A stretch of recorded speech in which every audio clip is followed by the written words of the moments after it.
Good morning and thank you for joining us. This is Sunrise and I am Alero. And I'm Neota Igbe. I couldn't wait for her to finish. It's been a hectic week. Yes, Alero, you know the federal government imposed a curfew, 8 to 6 a.m. 8 p.m. 8 p.m. to 6 p.m. 6 a.m. But I don't get it. Oh, okay. I don't get what us. don't No, you? I don't get it. I get the curfew. Okay. But I don't get us. Okay. So, you know, the entrance into Lagos and Ogun is on the same road. It is Our road. It's a madhouse. But you know the funny I thing? saw it this morning and I was told it was because of the curfew. The tie back. So I just begin to wonder, what are you doing? You've been told 8 p.m. to 6 a.m. stay in. But no, they will carry themselves to that point and Park there till morning. All manner of trucks, all manner of containers will park. And then you find some small cars in between them. Where are you going to? Those who have a death wish. And then guess what? That's from Lagos. Ogun State has a total lockdown. After the federal government eased their lockdown impose, the state government in Ogun said, total lockdown. We need to monitor and curb this spread. Yet, people will still be, and every state has a border closed. Exactly. And people are still individuals, able to travel. And even though there were videos of law enforcement who were compromised, we haven't heard a word from their bosses. They haven't made any statements, nothing. So, of course, this is still going on. People are still crossing state borders and carrying this virus with them. Alero, and the funny thing is, you might not even know you're carrying the virus. That is the most dangerous part of this story. So why don't you just stay where you... Oh, but the fortunate... I don't like using unfortunate. The fortunate thing is that some people live in Ogun State but work in Lagos. And they have to go to work. So the question is, where do you draw the line? Where do you... Do you call your bosses and say, see where I live? I'm going to be late. I'm going to be late, or can I be excused because Ogun State is still on lockdown? Can I work from home? I mean, that's an option that can be taken. But at the end of the day, if we all come together and agree that this is what we want to do. Now, there are so many people who are having one issue or the other. Is it real? Is it not real? My friend once said something to me. He said, if I tell you this fire is real and you stay away, if at the end of the day you find out that it's not real, you will have still been saved. But what if I tell you it is real, and then you say, no it's not real, and you go, and you find out that it is real, you will be burnt. So please, why don't we just... Because... I don't know, Alero. I know someone told me something last week. I mean, somebody who lives in Ajegunle says, well, in that area, they don't believe that there's anything like COVID-19. The government is just using it to collect money. Every time they see isolation centers, when they see the videos on TV, it's of people dancing and generally walking around. They have not seen anybody who's ill. Okay. And I said, this is a very unfortunate story, because indeed, I don't think we have been shown the video of anybody or the clip of anybody who's really ill from the virus. Alero. So that we can believe. You know how Nigerians are. Seeing is believing. Alero. To a point where people are washing their dirty hands and drinking the water. Just before we go to the menu, Alero, I have seen 2 people who recovered from this virus. 2. And their story is not one that you wish. It's not a palatable one. Yes. One of them said, Nelta, I saw, please forgive my language here, I saw a grown-ass man both pissing and shitting on himself. It is not funny. 2. Oh, God. I have seen them, I have spoken with them. It is better, whether you believe it or not, just stay home. Wear your mask Or if you must stay come out. safe. Carry whatever, be precautious, whatever Yes. way you want to do it, but please be safe, whether you believe it or not. When they tell you it has cleared, come out and continue with your life as normal. But for now, Stay safe. thank you. We had Mrs. Dafinone telling us her experience. I think that was about a week or so ago. And if that is not enough for us to know that this thing is real and to protect ourselves, then I don't know what will. Yes, we're going to open with poverty index in the COVID-19 era. Then we'll get to talk about small-scale farmers and the COVID-19. All of this is at the end of COVID-19. What next? Then we'll be looking at the 2020 African Vaccination Week. Yeah. And then we'll get to talk about the family. You know, is it this week there's a family week? International Day of Families, It's yes. National Day of Family, 15th And of then, as usual, we shall close with the Artist of the Week segment. He is an interesting one. Yes. Very interesting. So Yes, he is. make yourself comfortable. And it's someone that I enjoy watching. Okay. So you get to see. But make yourself comfortable. Our Twitter handles will be on the screen. Talk to us, be a part of the conversation. We'll be back in a moment. Don't go away.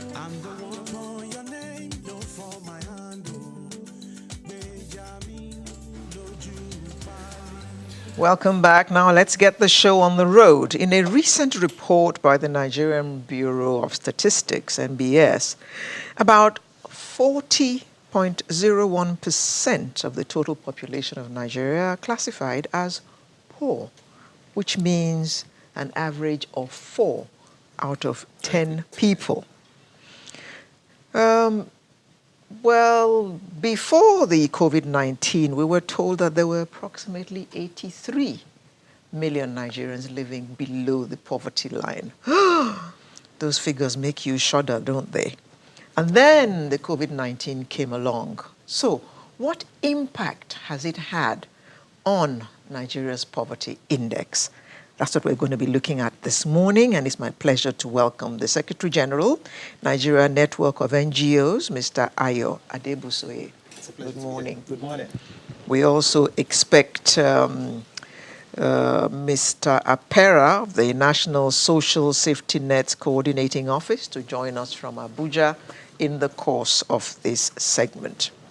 So, Mr. Adebusoye, do you think that the pandemic has affected our poverty index? Absolutely. I think, as the saying goes, that the hunger virus is even more dangerous than the coronavirus, especially in developing countries. And that's why the issue of the lockdown was such a heavy intervention for these parts, where the majority of persons are in the informal sector.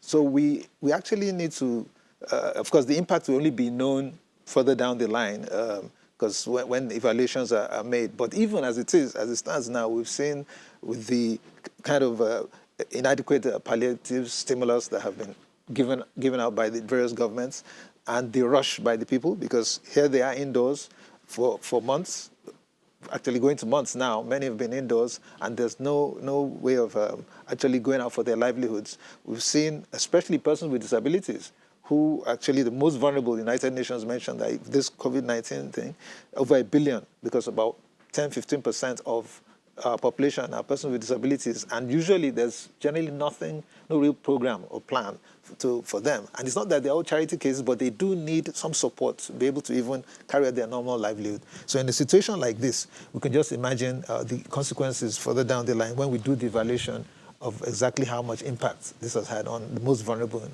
our society. Mr. Just before we do that, I understand Mr. Iowa Pera, the National Social Safety Net Coordinating Office, is with us in our Abuja studio. Mr. Pera, thank you for joining us. So, real quick, what do you think of this report by the NBS about the poverty index? 40% of Nigeria, that's about 4 in 10 Nigerians. I think we've had that clearly from empirical evidence of research of the survey done by MBS. And not speaking for them, but that was a very rigorous process because my office, the National Social Safety Net Coordinating Office under the Ministry of Federal Humanitarian Affairs, actually supported MBS in that particular piece of work, the National Living Standard Survey. So we've been involved in the planning, the methodology, and the training and the survey. So it was quite a rigorous piece of work that was done. Now, if you put that figure together against the 2010 figures that put the absolute poverty figure of Nigeria at 60%, you might say there's a bit of improvement because now it is 40%. But the methodology used in this one was a little bit different from the last one. But it does represent the figures as far as we know and as far as we can tell from the evidence that are emerging from the field, from that survey, that these figures are correct. Well, let me come back to Mr. Adebisi. You mentioned something in your opening salvo about the government and palliatives. Whereas we appreciate that governments, well, both at the federal and the state levels, have made an effort to, cushion the effects of the pandemic on the most vulnerable in the society. But when the federal government comes out and says that they have reached about 3 million people, then you begin to wonder, isn't there any way that this could have been done better so that more people would have been reached? If we have 83 million who are classified as poor, and you have reached only 3, you haven't even started at all. Absolutely, and this actually exposes the lack of some structures in place. We don't have a social protection structure at federal or even state level to any substantial degree, and so this pandemic actually exposes all the weaknesses in our institutions. We are supposed to have, and we've been talking about this for in the sector for the last few years, trying to support government to ensure that we actually have a social protection floor initiative where the most vulnerable are actually protected and raised up to a particular minimum level of dignity. But that has not been implemented. We're just dragging our feet. And so when something like this comes, and unfortunately, all indication is not just going to blow over, it's going to linger for a while, it actually exposes those weaknesses. We don't have a register, a proper social register for those who are actually most vulnerable. They're supposed to be in place. There's no reason why that can be in place with technology now.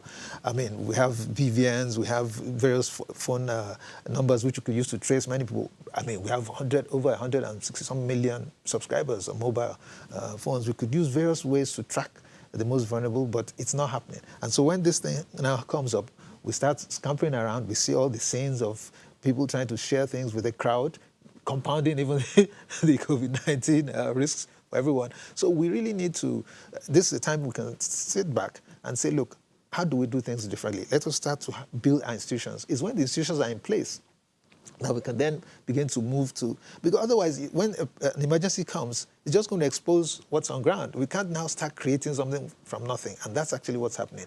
We need to begin to partner with various structures on ground, the religious groups, the civil society, the communities who are everywhere. The government in Abuja or in the state capitals cannot reach everyone. There's no way. And those kind of interventions lead to corruptions. We're going to hear different issues coming up. So we really need to see how they partner. Governments cannot do it alone. Partner with structures on ground, the civil society, the religious groups especially, the community-based organizations to ensure that the most vulnerable are reached at a time like this.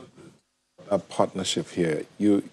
It's good that we have Mr. Apara there. We'll still get back to him to help us understand the area of capturing the data of this most vulnerable people. But when you say we don't have a structure on ground,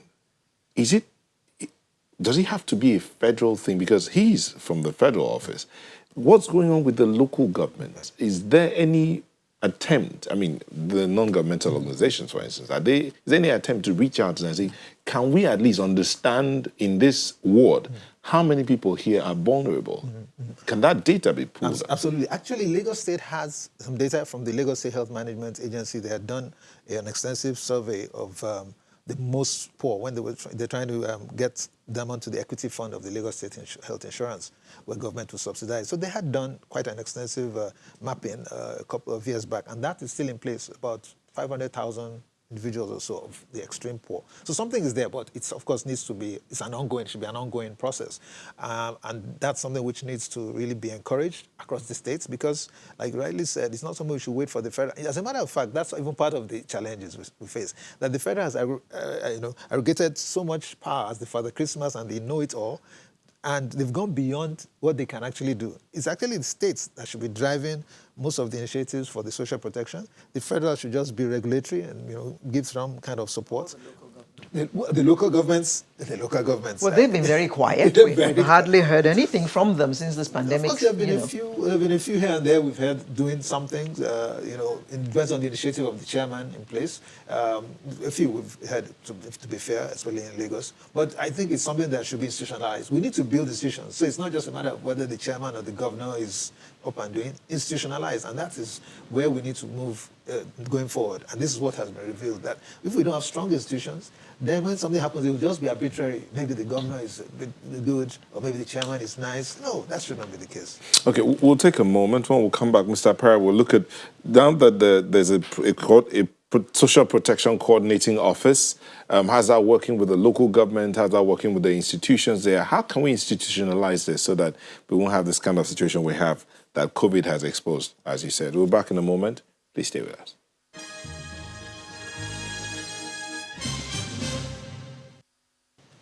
Thank you for staying with us. Just before we get back to the conversation, some tweets came in here.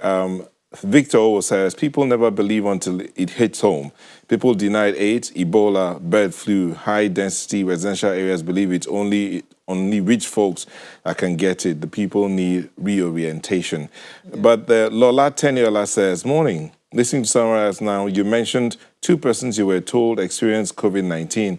Were these cases here in Nigeria? If you've been watching Channels Television, you would have noticed that we've done several stories on multiple people that were here in Nigeria that recovered from COVID-19. And we've shown several videos of the isolation centers. We did not get shots of those lying down. We're told not to take them for their own safety. But those who came out and spoke about their recovery process did that voluntarily. They came of their own accord to talk about what they've gone through. And we still continue to showcase those who have recovered and all of that. So thank you. Back to this conversation. But let me take you to Mr. Apera.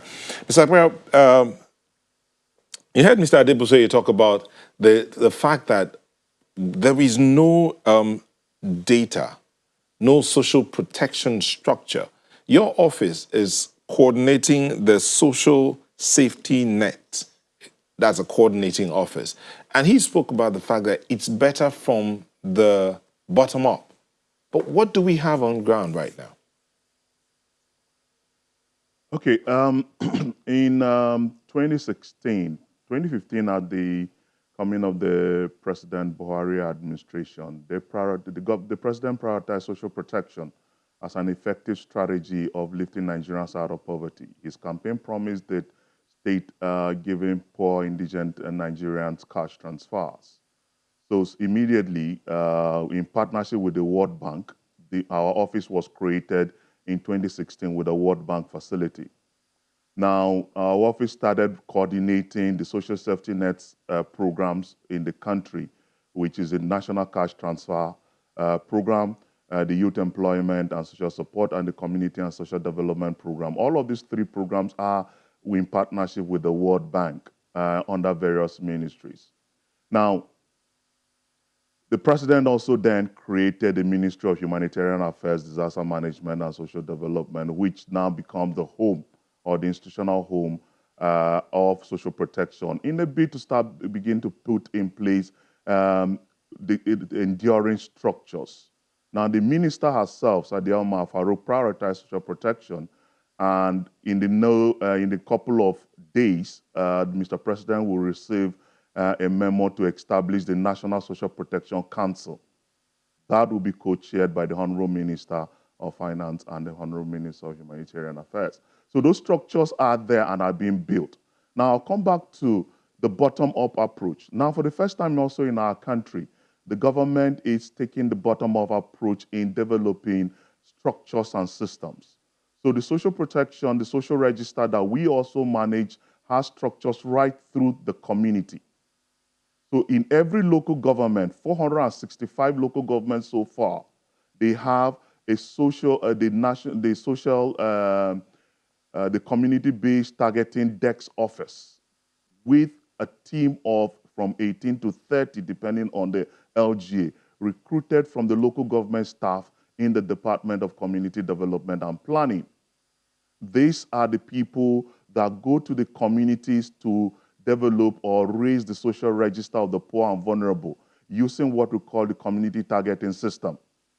Now, in every state of the Federation, 36 states of the Federation and Abuja, there is a state operations and coordinating unit office established in the Ministry of Planning, a unit that reports directly to the permanent secretary of that ministry. And then at the national level, of course, you have the National Social Safety Net Coordinating Office reporting to the ministry as a unit in the Federal Ministry of Humanitarian Affairs. Now, these are structures that are actually state-based, local government-based, and community-based. The social register, unlike perhaps my colleague in the studio did mention, we have a social register of poor and vulnerable in the country. This social register is made up of 3.3 million. As of yesterday, we had 3.3 million poor and vulnerable households in the social register, made up of 13.8 million individuals across the 36 states of the Federation and Abuja, 37. 465 local governments, 61,000 communities and counting. And this register is being raised every single day as we go on. So we have the structures. We are building the structures. The National Social Register effectively is 2 years old, but it's growing every day. You have countries like Pakistan. South Africa has been there for close on to 20 years, yet their social register only about 14% coverage. So we are working. The government is working, but the government, as it's a federal structure, will depend solely on the state, where the state has the responsibility of raising these registers through their local government offices and their community structures. Mr. Apara, bearing in mind that Nigerians are always wary of things like this, are the people willing to be registered? And how easy has it been for your staff who are going around compiling this register? It's been quite a task, and I commend the local government staff who have been doing this for their patients. Because the way the system is structured is that there is a sensitization process that happens at the community level with the community leaders, who then mobilize all the community members to come out on a certain day. And on that set date, there is also a sensitization of the entire community.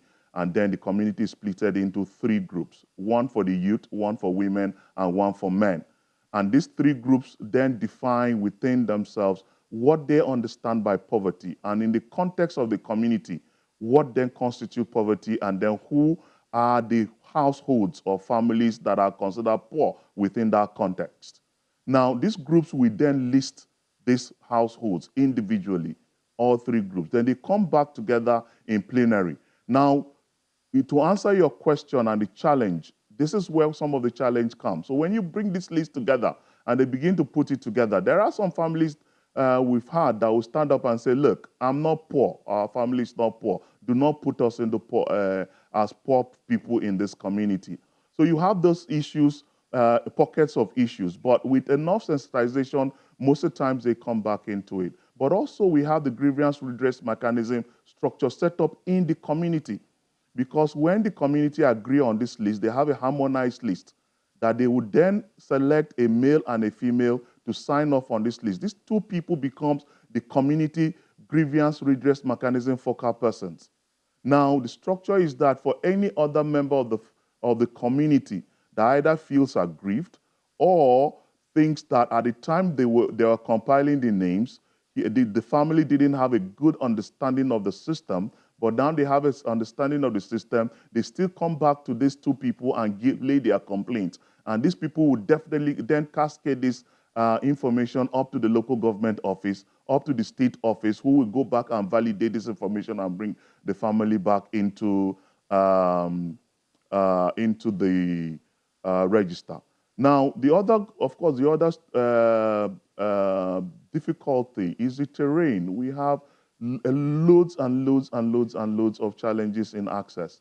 But the good thing about the social register is before we undertake the registering the communities, we do what you call community ranking and profiling.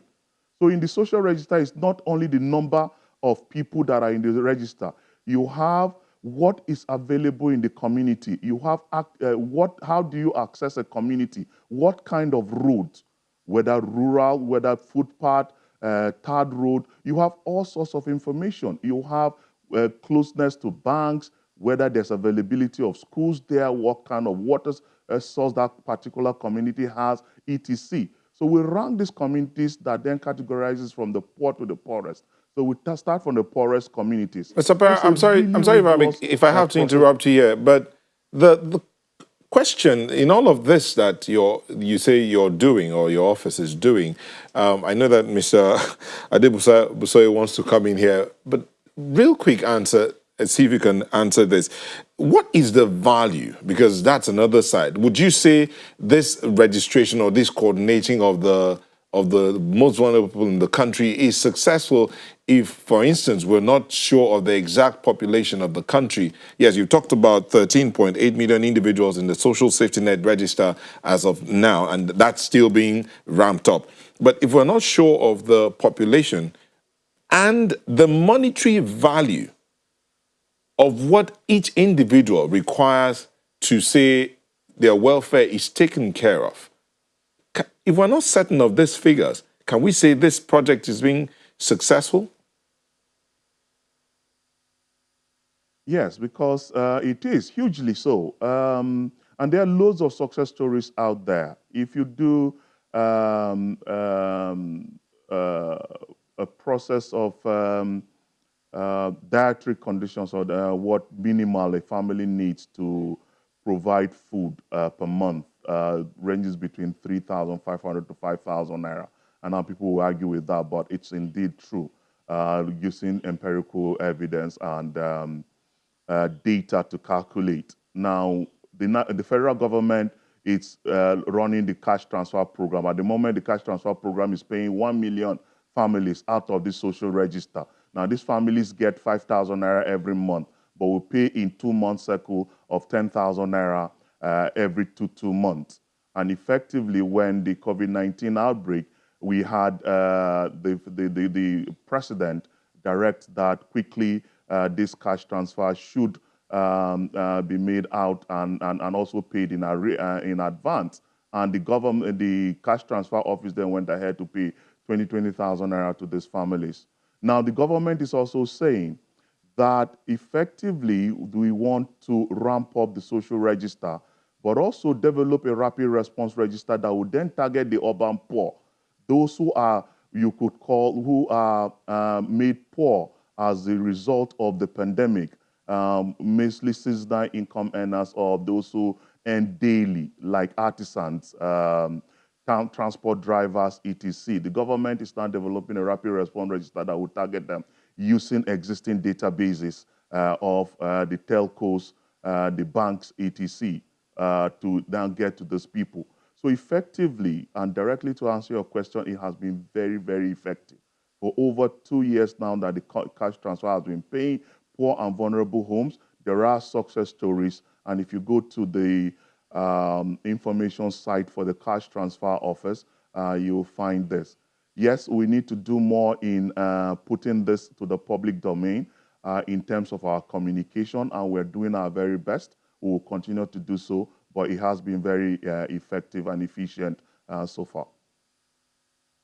Well, very good point. That where a situation where we're not even sure. The last time we had the census was about 14 years ago, and counting, and we're not even sure of how many people we are, total. We have wild estimates, 200 million plus.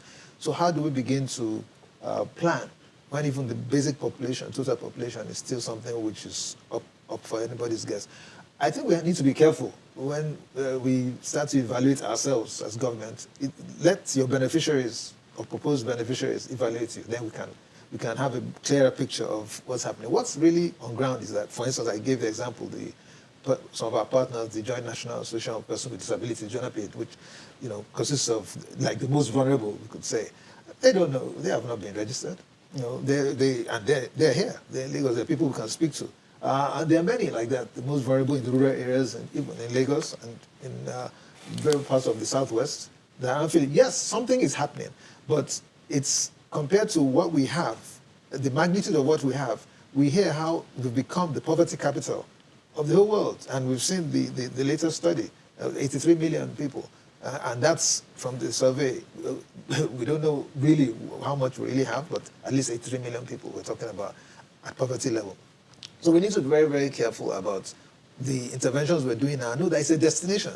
We're not saying they're not working, but let us begin to pool resources. And the federal government should not try and be the Father Christmas. It can't do it. So it really needs to empower and work closely with the states to be able to identify the most vulnerable on an ongoing basis, because what we saw happening many times, especially when they were distributing palliatives, that a lot of times the political class will hijack, various people will hijack, the message will not get down to the beneficiaries. And so it became like, we saw, in social media and everywhere, people would say, oh, this bag is for the whole, community. No, it wasn't meant to be like that. It was meant to be for the most vulnerable, poorest household. But when the message doesn't go through, once you don't involve the structures on ground, the community-based organizations, we have in Lagos State, for instance, the community development associations, who are supposed to be very strong, but they need to be integrated into governance. Governance needs to be bottom up, not top bottom. So what federal government needs to do is begin to seed all these, a lot of what it's doing, especially with regards to funding, direct funding, because that's where a lot of blockages come. Let the state and local governments be the ones to actually get this going, and let federal governments regulate things. Let them be able to regulate things, maybe help bring partners in. But when you now try and hold, of course, you could say they had to do something better than nothing.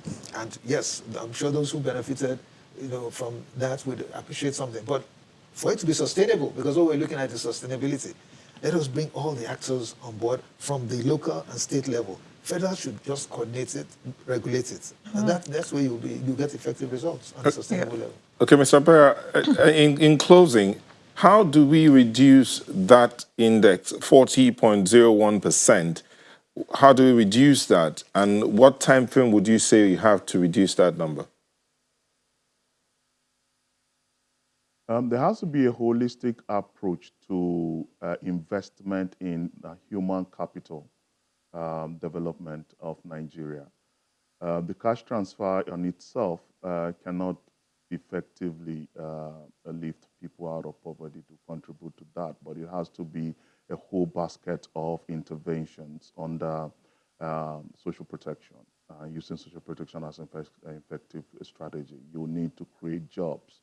You need to invest in education. So the basic human capital structures of health, job creation, agriculture needs to be invested in. And the government is actually paying huge attention. I would say one of the most ambitious attempts at poverty alleviation in this country for some time now. You have all the social investment programs investing in the same area of lifting our people out of poverty. You have the National Social Safety Nets programs, the NAPS with the cash transfer doing the same, and all the rest of it. Now, I just want to quickly also say that contrary to my colleague in the studio's opinion, if you go to the Lagos State Government Planning Office, there is a state office of the State Operations and Coordinating Office. It is headed by Mrs. Adediji as the state coordinator. She reports to the permanent secretary of that unit. It's also deliberate that it's a planning unit because that database is the property of the state government, of the Lagos state government. And the Lagos state government is using this data as well to do, to plan effectively for reaching people. Now, also in the social register, you have people living with disability. At the moment, about 393,000 are so far captured in our communities, in about 61,000 communities, like I mentioned earlier. And it's growing. So for every single community, all the vulnerable people that are identified by the community themselves are registered onto the social register. It's a start. We are getting there, and we are growing. With the partnership we're having with the World Bank and other partners, we will certainly get there. Other countries, Brazil took up to over 50 years. They are just around Akpera, we've got to 60% go coverage. now. Thank you very much, Mr. Akpera. You never have enough time when you're discussing things as important as this. But just before we go, Samson Oderinde says prevention is better than cure. Children that cannot be cared for should not be brought into the world. This is the foundation of poverty. Spiritual leaders and lawmakers encouraging many wives, multiple children, should be coerced to preach the realities to their adherents. Thank you. Denny says, instead of paying these poor households, why not employ them in farms across the nation? Here, here. Mr. Iowa at APERA, National Social Safety Nets Coordinating Office, who joined us from Abuja, as well as Mr. Ayo Adebusoye, Secretary General, Nigeria Network of NGOs. Thank you very much, gentlemen, for coming to share your insights with us this morning. Sunrise will be right back with another interesting conversation. Make sure that you join us.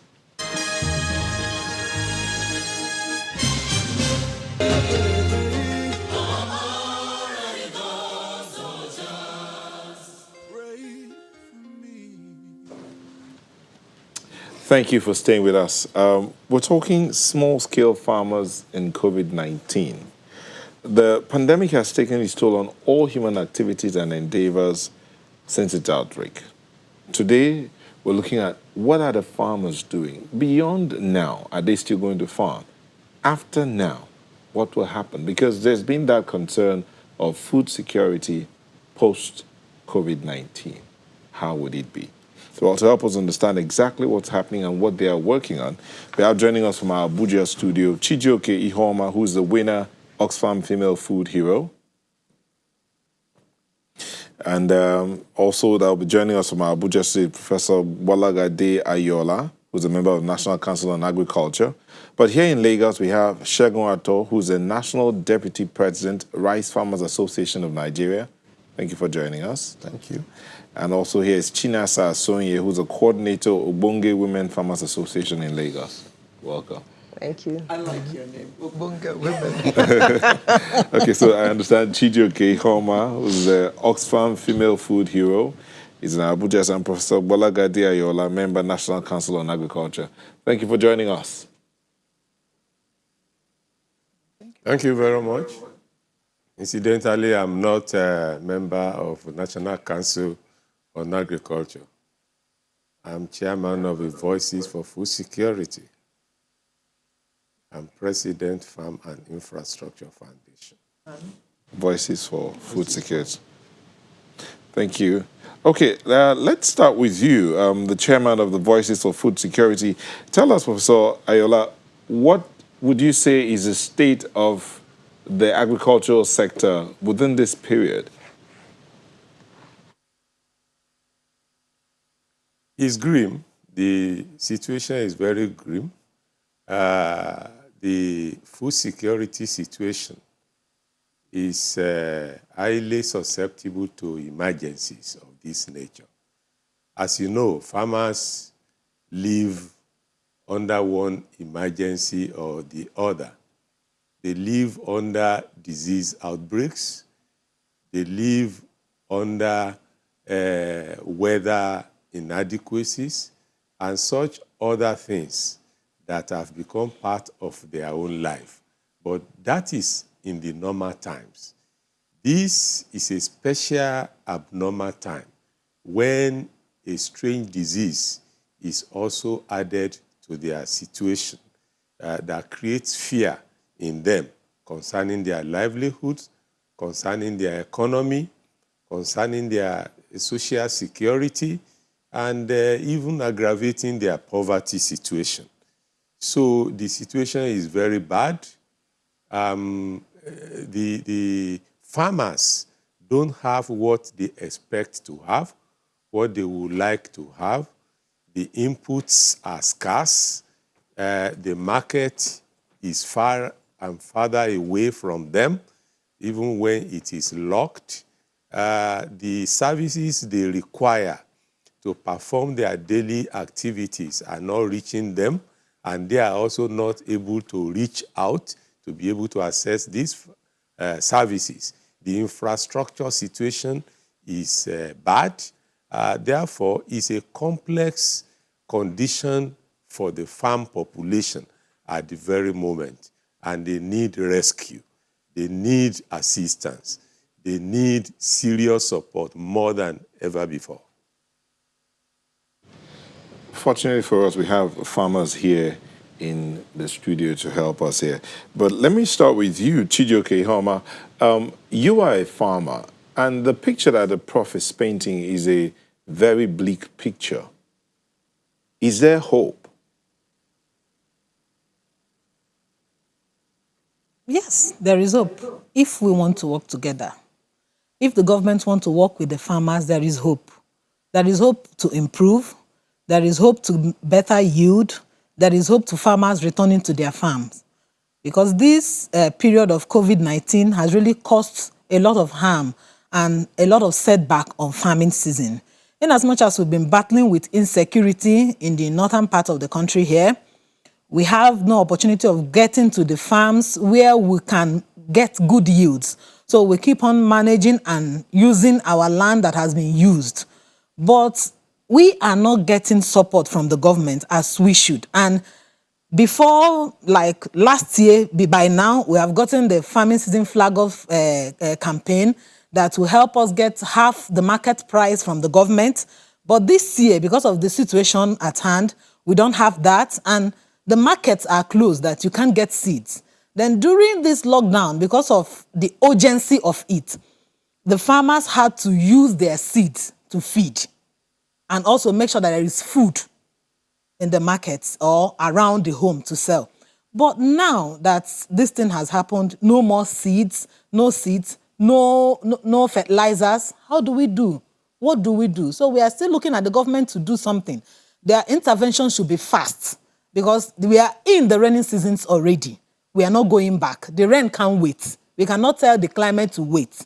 It must come. So we are in the rainy season already and we have to face it if we must have food at 2021.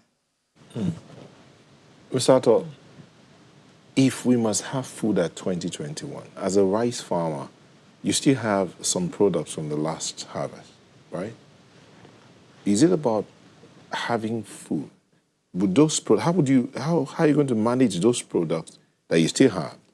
Then you're now almost entering the next planting season. How's that working? Well, thank you very much. In agriculture, I believe that to salvage the situation we are in today, there should be a kind of continuous production of food in Nigeria. Right away now, I grow rice, and I know that rice, I can grow it all year round. And right away now, our farmers are already on the farm. And they already started to plant, making sure that there's going to be availability of this product for millers or processors to process. So if you look at it, we're about also to start distributing input to our farmers because already as a farmer, we are under government Anchor Borrower Program. This Anchor Borrower Program, we have started it about 3 years ago, and we have started distributing input to our farmers. So this year, in not distant time, by next month, we are going to distribute another input to farmers. So this will help food to grow in this country the way we wanted it to be. Because food problem of food security in Nigeria, we need government assistance like she has said, and we want government to assist farmers. And the people captured under our program is the one we are taking care of because we captured them, we monitor them, they grow, they did everything possible to make sure that they remain on their production line so that we will not have that of scarcity of food outside there.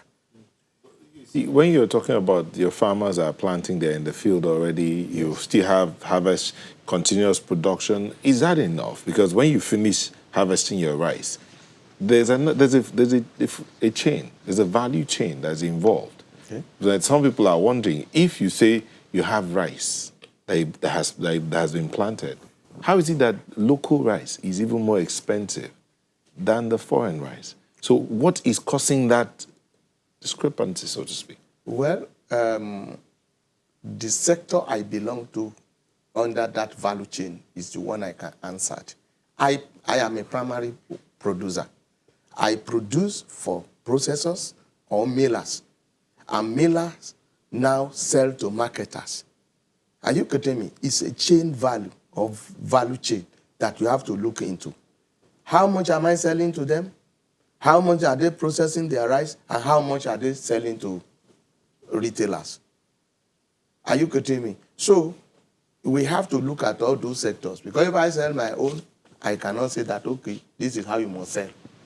I can't tell you that. Indeed. And they themselves, the processors or millers, they can't tell the sellers that this is what you should sell. Because in Nigeria, we don't have guaranteed minimum price that guided everything we do. We don't have. Yes. Because if we have guaranteed minimum price in this country, I believe surely that things will stabilize and there will be stability in the market. And everybody will get it at the price that's okay by all. Yes. Ogbonge women. What are the Ogbonge women into? Okay. An Ogbonge woman is a strong, industrious, that can go through all odds to provide food for the family. What I mean is what Ogbonge women cut across all farming sectors. We are multi-purpose, Ogbonge women multi-purpose cooperative association. Okay. I'm also the assistant secretary of small-scale women farmers of Nigeria. Okay. So now I'm speaking on behalf of all the women farmers and also small-scale farmers, because now we have to talk. Our women farmers are suffering. Our farmers are crying. Going line the lane of the agricultural sector, talking about the aquaculture. Before the lockdown, we have stocked our ponds with fish. Some we are about to sell. Some we are producing, the ushers were producing to also sell to the growers. The feed millers are also producing. And the lockdown came. What do? We have stocked our ponds with fish. We cannot sell. The fishes are eaten, and we cannot sell the fish because there are no buyers to buy the fish. But we were still allowed to go out and buy food even during the lockdown. Yes, allowed to go down. Where is the transport to get to the farmers? How do you move? We are allowed. Is it everybody that is allowed to go? It's not everybody that is allowed to go. We are all stocked with fish in our ponds. The processors, we said, we cannot continue to feed, let us process. The processors are processing their fish, nobody to buy. The hotels are closed, the restaurants are closed, the bars are closed. Where do we go from here? Our women are crying. The Lagos State Catfish of Nigeria, that is LASCAFA president, has written to the Commissioner of Agric that they need to come and offtake our produce from us. That's different. Going line vegetable farmers. Before the lockdown, they already planted their vegetables. And what is happening now? We stayed home for 5 weeks. What do you think that will happen to those vegetables? Of course, the vegetables were infected. Insects took over all the vegetable farms. Our women went there and they were all crying. Where do we start from? No seedlings to start off again. There was this woman that actually collected loan. We all have loans in different banks, the BOA, the NISRA loans. They all collected loans. Where do you think we're going to get the money to pay back? What will the banks do? Are they going to extend their moratorium? Are we going to continue to pay? Where do we get the money from? Coming line the lane of mushroom farmers, their spawns are infected. They are fruited, the mushrooms that have been dried cannot even be sold to the supermarkets or to the hotels or to wherever they are selling to. What do? Then you go line the pig farmers. What is happening to the pig farmers? African swine fever has taken over all the pig farms, pigs. Go to Okearo. Our women are crying. The farmers are crying.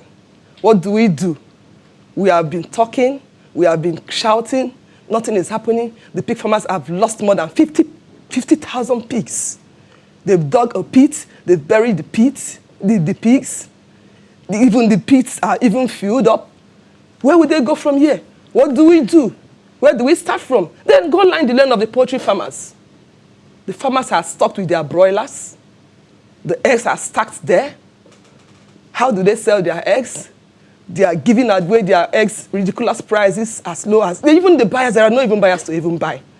They are trashing out their eggs. If we had an egg producer, that is, that produces the egg, that compresses the egg into egg powder, that would have been better. But it's so expensive to do that. Then you go line the lane of the cassava farmers. The cassava.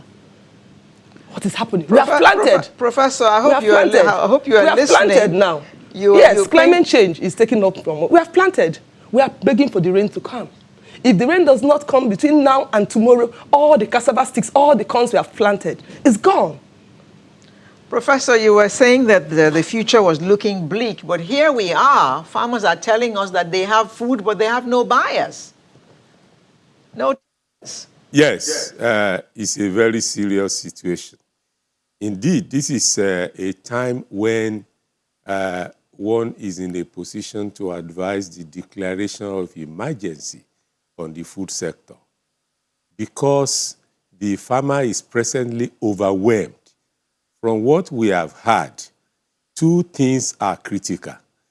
Both of them that the farmers are denied of at the present moment. One is the farm inputs, the fertilizers, the seeds, the agrochemicals. From what we have heard, farmers are not reaching these items, and these items are not accessible to them. The second thing that is critical for farm population to thrive is rural infrastructure. From what we have heard, the market infrastructures are inaccessible at the present time. Production infrastructure are not serviceable. The grazing reserves, the rural road networks, the rural water supply schemes. Then we come to storage infrastructure. Where are they keeping their things? In ordinary rumbos, which is traditional and cannot service the system anymore. What is happening in the silos? The silos, as we speak, are empty. We have never been able to fill our silos beyond 1/3 of the capacity created in the past 20 years. Therefore, we cannot even respond to these emergencies as we should. You could remember that just immediately as the federal government declared distribution of food items from the silos, people started to cry that the grains were bad, which meant that the storage system was not functional, was not working well enough. Then we come to processing infrastructure. Where are they to process the rice, the fish, the livestock items, the poultry products, and so on and so forth? Then finally, the market infrastructure. The farmers have been locked out of the market system. Therefore, they cannot reach their buyers. So two double-edged swords are playing out. One is the supply end. They are unable to supply to the market. The other is the demand end, whereby the people that will consume farm products are also locked in their houses. So the fear, the danger we presently nurse is what happens soon afterwards, in 2021 in particular. There will be a major supply-demand gap that we have to fill. Therefore, I like to propose the launching of a serious emergency in the food sector. In fact, this is the time that the National Security Advisor should be able to work closely with a national food security advisor and take over the situation. If possible, draft the military to fix the infrastructures, to dump food items to the vulnerable poor, to the long-suffering, to people in protracted suffering, people in IDP camps, and so on and so forth. The rural populace is really in a dilemma as the way to go in terms of this COVID-19 that we are facing. Government needs to double its effort. They are doing well. In fact, they have responded very well in terms of opening up the silos, in terms of doing one or two things, but I've not noticed government presence in fixing the infrastructures and in treating farmers as special people. You see, you have just discussed issue of poverty. At the center of poverty is food poverty. Indeed, they say that if you can address food poverty, poverty will become zero.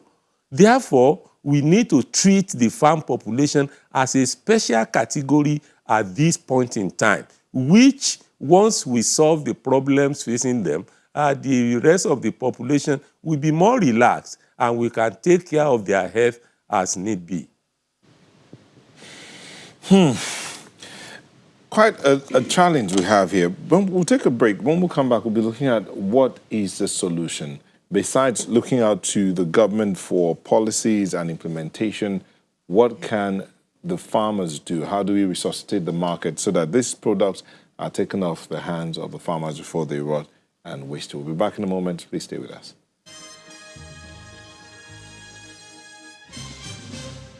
Thank you for staying with us. You caught us there. The farmers are really not finding this thing funny. And we're looking at how do we resolve all of this so that within the pandemic and beyond, there is food safety and all of that. And Prof has spoken about a couple of things. Let me stay with you. Chijioke Homa, Prof has spoken about a lot of things and how to move forward. But from your point of view, what should be done? Yeah, from my own point of view, what I think that should be done is our farmers are ready to work. They are ready to go down the lane. If, number one, the insecurity, this herders-farmers clash, if it can be reduced, or stopped, it will help us to do more. Because when you go into the farms, you go to the bush, like the areas you know that you will get maximum yield, you plant. And after wasting your money doing all those things, and one animal comes and eats everything up, what have you succeeded in doing? You've wasted everything. Another thing is, in the processing, like an area in Gwagwalada, we have this Women Development Center that you just carry, after harvesting your rice, you carry it there, they process it to finished, and with a cheaper price. But that place has been locked for a very long time. Why? Why is that place locked? You're talking of the increase that the local rice is higher than the foreign rice. But with such facilities available, there will be a reduction in production price, because it's the production price that makes the local rice more expensive than the foreign rice. But if you have such things as they are there, you just put them in use.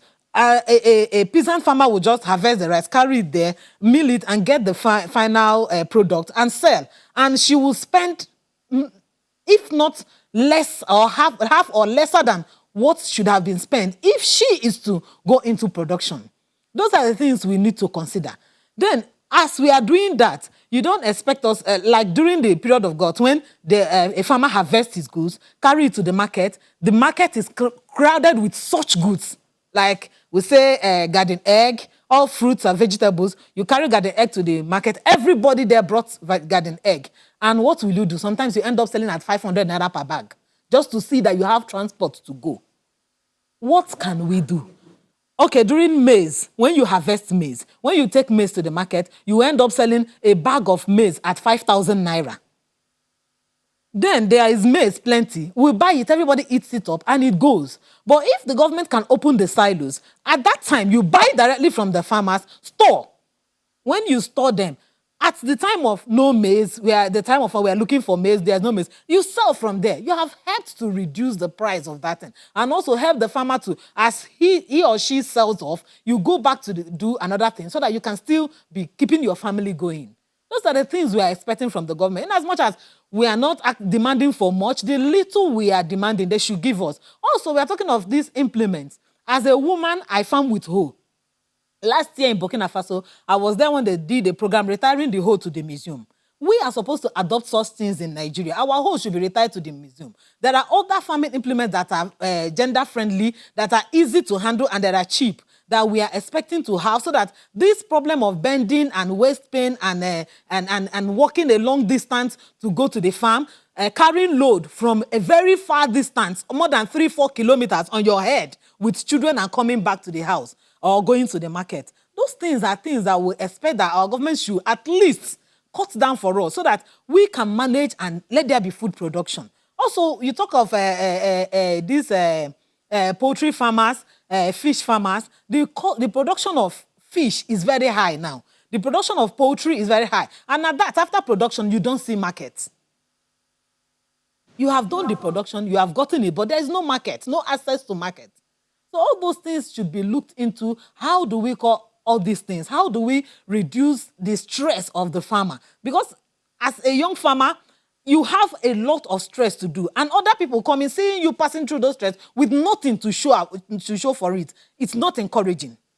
I won't even encourage any of my child to go into farming because it is very stressful and nothing to show for it. The only thing you have to show is that you have food in your house to eat. Apart from that, you cannot do any much thing with it. It's not good. It's not helping. Our government should look at a way of helping farmers. The farmers are really working. They are ready to work. They are ready to produce. But how do we help them to avert some of these problems that comes with production and the costs?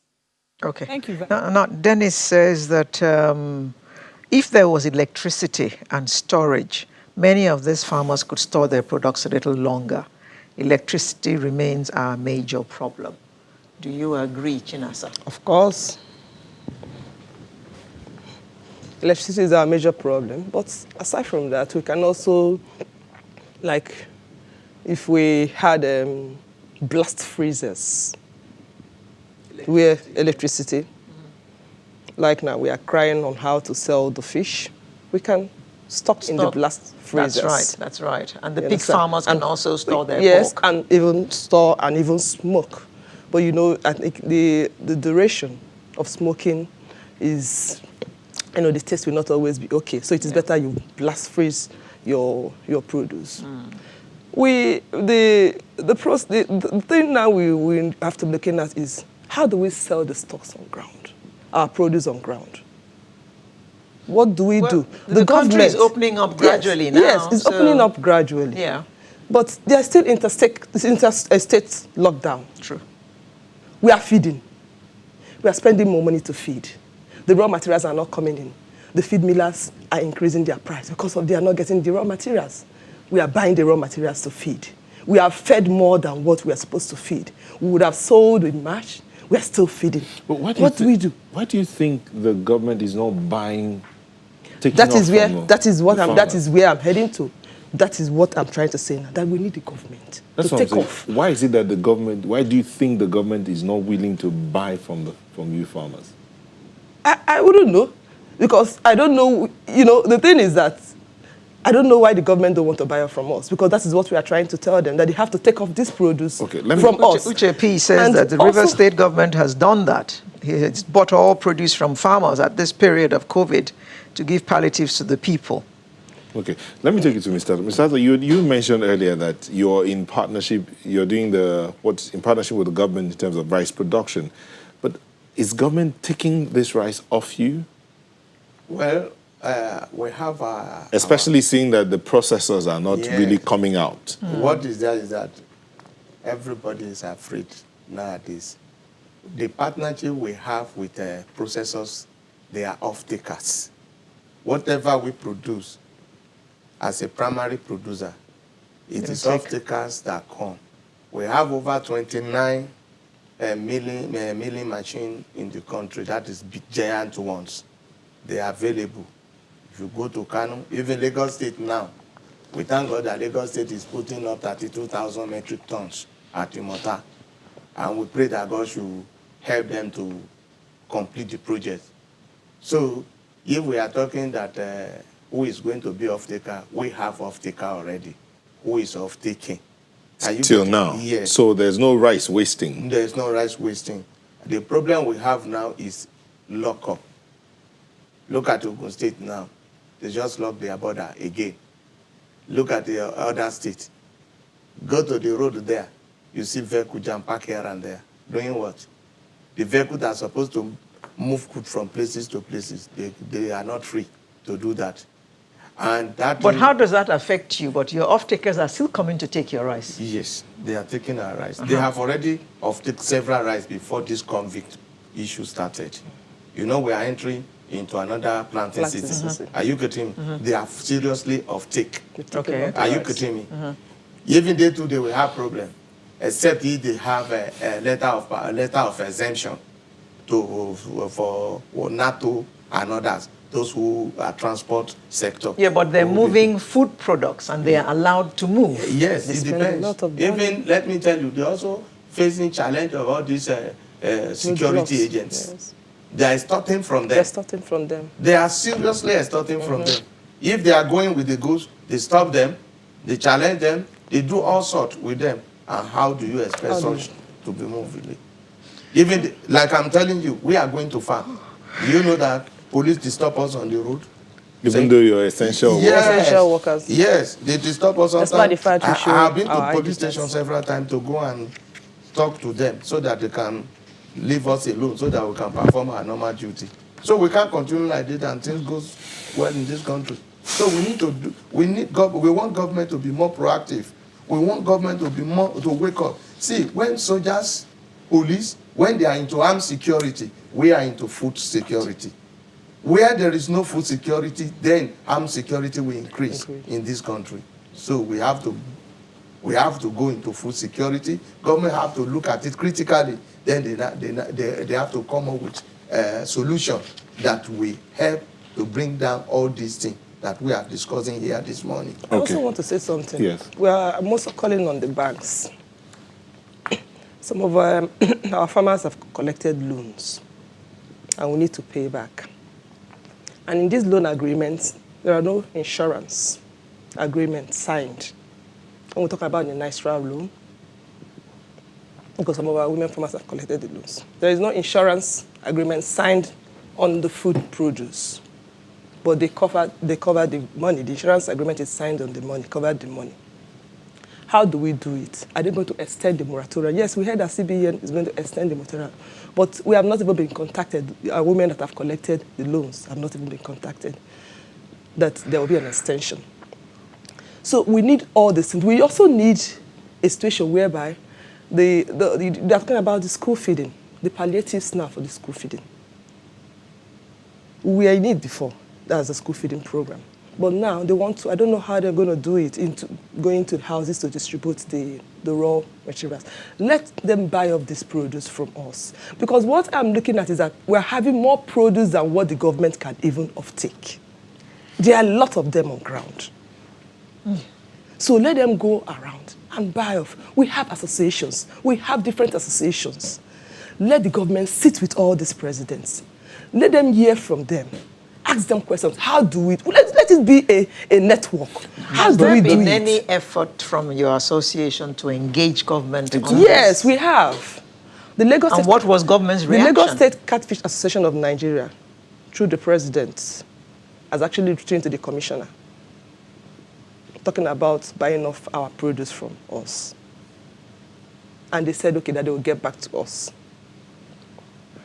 That was actually what we did. So you're waiting for Yes, we are waiting feedback. for feedback. The Pig Farmers Association have actually written. They've even, if you go to the YouTube, you see their videos, you see they've spoken to the government. They have come. They've told them to disinfect. They've disinfected. But you know, when the swine fever goes in, the African swine fever goes in, it is difficult. It kills all the pigs. The twice of all this. Last time they had this swine fever was in 2010. African fly, did you say? Swine fever. Oh, okay. African swine fever. Okay. The last time they had this was in 2010. And this came just when COVID is taking care of human beings, and the swine fever, the African swine fever, is the one dealing with the pigs. So we need, even despite, after off-taking, we also need to start off. Those vegetable farmers that have lost their produce, we need good seedlings, we need improved seedlings to start off.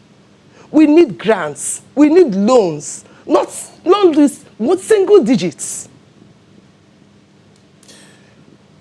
Prof, let me take some tweets here. Victor says, listening to your guest right now brought tears to my eyes. I'm thinking on what he said about us not being able to fill our silos beyond 1/3 of its capacity in the past 20 years. Can we just leave oil in Nigeria and focus on agriculture headlong? That's his suggestion. Ndubi Suwa says, rice millers have shut their doors to party suppliers due to the fear of contracting the COVID-19. They now rely on their own farms for production. It is also no longer news that the supply chain of farm produce is broken. Farmers need support from government. Uche P, okay, you read that one earlier. Yeah. Kwesi Fola says, I hear the complaints and I can only say when we finally decide to be a bit advanced and collective in our thinking, just maybe we'll be heading somewhere. I see the lack of leadership, direction, vision, and the people who are struggling to survive. He says poverty is a killer. Prof, in all of this, we still have institutions who are doing research, and the farming continues. And everybody's talking about government, government, government. Is it possible, or what do you think about a suggestion someone posted here, if the farmers can just, in their communities, just announce that we have this produce for sale, at least let's get them out before they rot and waste away? What do you think about that person's suggestion? That's coming from Ken. Thank you very much. The issue here is that we are in a very bad time. At normal times, there are three basic ways by which government is called upon to service the right of people to food. One is by recognizing that right. And what we have been saying up to now is in the area of recognizing the right. Government is doing well enough in recognizing the right, trying to put in measures and all other instruments that will make food available, food accessible, at times food affordable.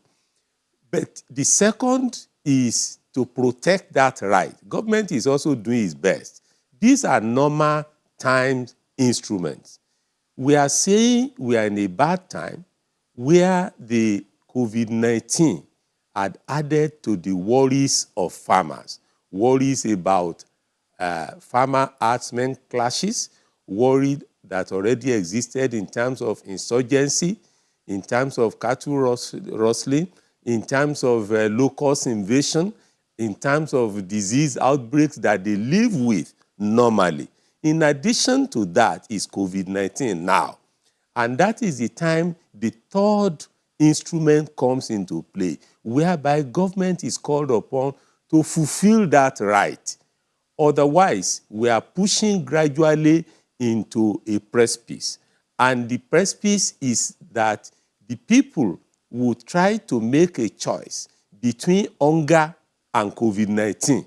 And I tell you, they will prefer not to die of hunger instead of dying of COVID-19. That is the situation, that is the picture we are trying to discuss. In that situation, it can no longer be business as usual, both for private sector, farmers, processors, marketers, and so on, and also for government. Government needs to push, and that is why I talked of emergency. Emergency in the sense that the areas where government did not used to go, they have to go in there. They have to double the efforts in terms of those things farmers cannot reach. The market they cannot reach, the inputs they cannot reach to buy, and so on, should now come to them.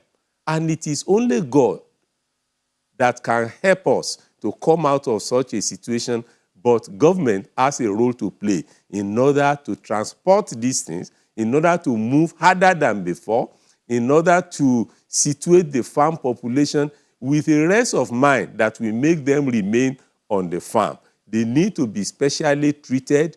We need to move rural infrastructures closer to them, transportation in particular. Restrictions may have to be relaxed in their favor more than other parts of the population under guidance so that they do not also fall sick under COVID-19. So it is a serious situation. It needs thorough planning. It needs thorough action. And above all, it needs serious pumping of public funds into the rural communities to sustain the food security situation of the country. Okay. I've got to read this one. B says, do these farmers have a website or Twitter account that individuals can relate with them? Some individuals can partner with them. I think that's wonderful news for you. Oh, yeah. So if you do have one, please tell us. We will give you this handle so that you can contact them through your groups and let them. Olani Adeosun says he presents a radio program on fintech and agriculture. And is there any way he can help with the situation? So we'll give you this handle so that you can reach out to them. But then, do you have Twitter handles? You can even say it. So that, what are your Twitter handles? Yeah, the one for Lagos is www.obungewomenlagos.com. That is the website. The website. www.obungewomen.com. Yes. .com. .com or .org? .org. .org. Obungewomen. OGBONGE. Women.org. Yes. That's for you That's guys. for- What about yes. the rice? Okay. www.refaninfo.org. www.refaninfo.org. That's for the rice farmers. Then, Prof, is there a website where, or a means by which those that want to help these farmers can reach out to help? www.fifnig.org. Okay, thank you. www.fis.org.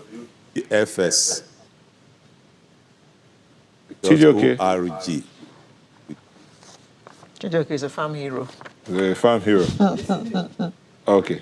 Thank you so much. I want to say thank you for all of you sharing your thoughts, and we hope that some solution will be brought forth as quickly as possible for the sake of food security. Chijioke Ihoma is the winner of the Oxfam Female Food Hero. Professor Gbalagade Ayola is a chairman of Voices of Food Security. Shegun Ato and National Deputy President, Rice Farmers Association of Nigeria, and Chinasa Asonye, the coordinator of Bonge Women Farmers Association in Lagos. Thank you all for sharing your day and your thoughts with us. Thank you. Sunrise will be back in a moment. Please stay with us.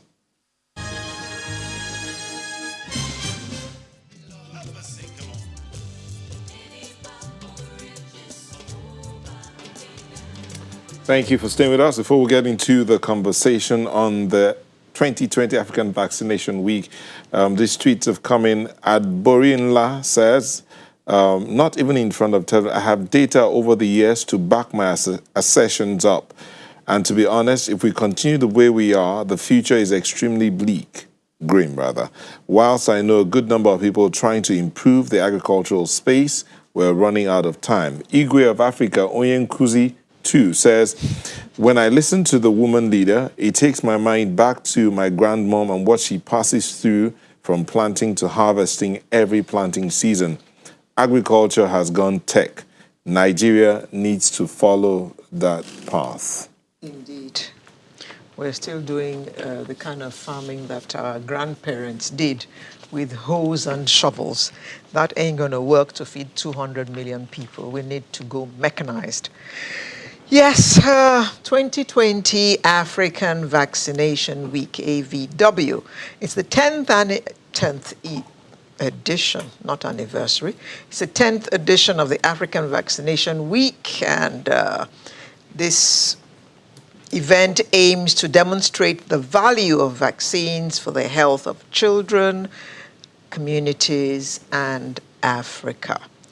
To tell us more about this, it's my pleasure to welcome the Executive Director and CEO of the NPHCDA, which stands for the National Primary Healthcare Development Agency, Dr. Faisal Shoaib. Good morning, Dr. Shoaib. He'll be joining us from our studio in Abuja. Yeah, I don't think he's there ready yet. I don't think any of them's ready yet. Oh. Aleo, just before we go there, I think Abe the Patriot talks about trying out that website, the Bunga website. It didn't work. Okay, Abe, don't worry. Our technical crew would get in touch with you with some information on how to reach the Bunga people and the other websites that need to be reached. Aleo, before we get into the African Vaccination Week, you know, this matter of vaccination is a conversation that has gone on and on and on since the pandemic broke. It's this, it's for that, it's for this. And before that, I do know that one time we had the National Primary Healthcare Development Agency officials here talking about the issues they had convincing Nigerians to even take the vaccine. Which one? The polio. Yes, it was really a challenge. It was big news. It was big news. It was big. We always refer to it because a lot of people still are very wary of allowing their children to take the polio vaccine. That's the way it is in Nigeria. Even though it's the 21st century, we still seem to be in the 18th century. We still see vaccinations. And did you see the video about the guy whose temperature was to be taken with a temperature gun, and he was? That's not Nigeria. But it was funny, but also food for thought about how aware are the people? How aware are we generally? We're in Lagos, so someone might say, okay, we're aware. When someone points that at you, you say, okay, it's normal. But there are some communities that do not understand what you mean by that thing you're pointing at. Very correct. It looks like a gun anyway. Come on. Are you a hunter? And you're pointing it at their heads. Okay, so I think Dr. Faisal is ready now. Okay, so Dr. Faisal Shoaib, Chief Executive Officer, National Primary Healthcare Development Agency. Good morning. And Peter Hawkins. Morning. Thank you for joining us. We also have Mr. Peter Hawkins, UNICEF Country Representative. Good morning. Good morning. We also expect Dr. Richard Banda, Technical Focal Point, EPI, and EPI stands for exocrine pancreatic insufficiency. But we have two guests already, and we'll just go on and have our discussion. Dr. Shoaib, how effective have vaccinations been in Nigeria? Vaccinations, without a shadow of doubt, have been very effective in trying to reduce the incidence of vaccine-preventable diseases in the course of a child's life.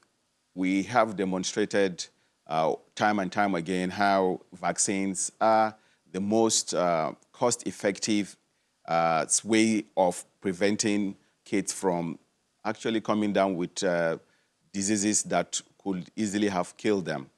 And apart from those instances where vaccine-preventable diseases actually kill kids, there are also many instances where, because of the ill health, the child is not able to function normally. That interrupts the child's ability to have a good education and grow normally. So we are very proud of the work that the Federal Ministry of Health, the National Primary Healthcare Development Agency has done in the last few years in terms of making sure that the kids in Nigeria have the vaccines that they need to be protected against these vaccine-preventable diseases. I want to assure you that in the last few years that I've worked in this ministry and the agency, I have not seen staff that are so committed. It's outstanding. You know, like, these are really the heroes of the healthcare industry. If you're looking anywhere for Nigerians that are dedicated, that are committed, you need to just come to the National Primary Healthcare Development Agency,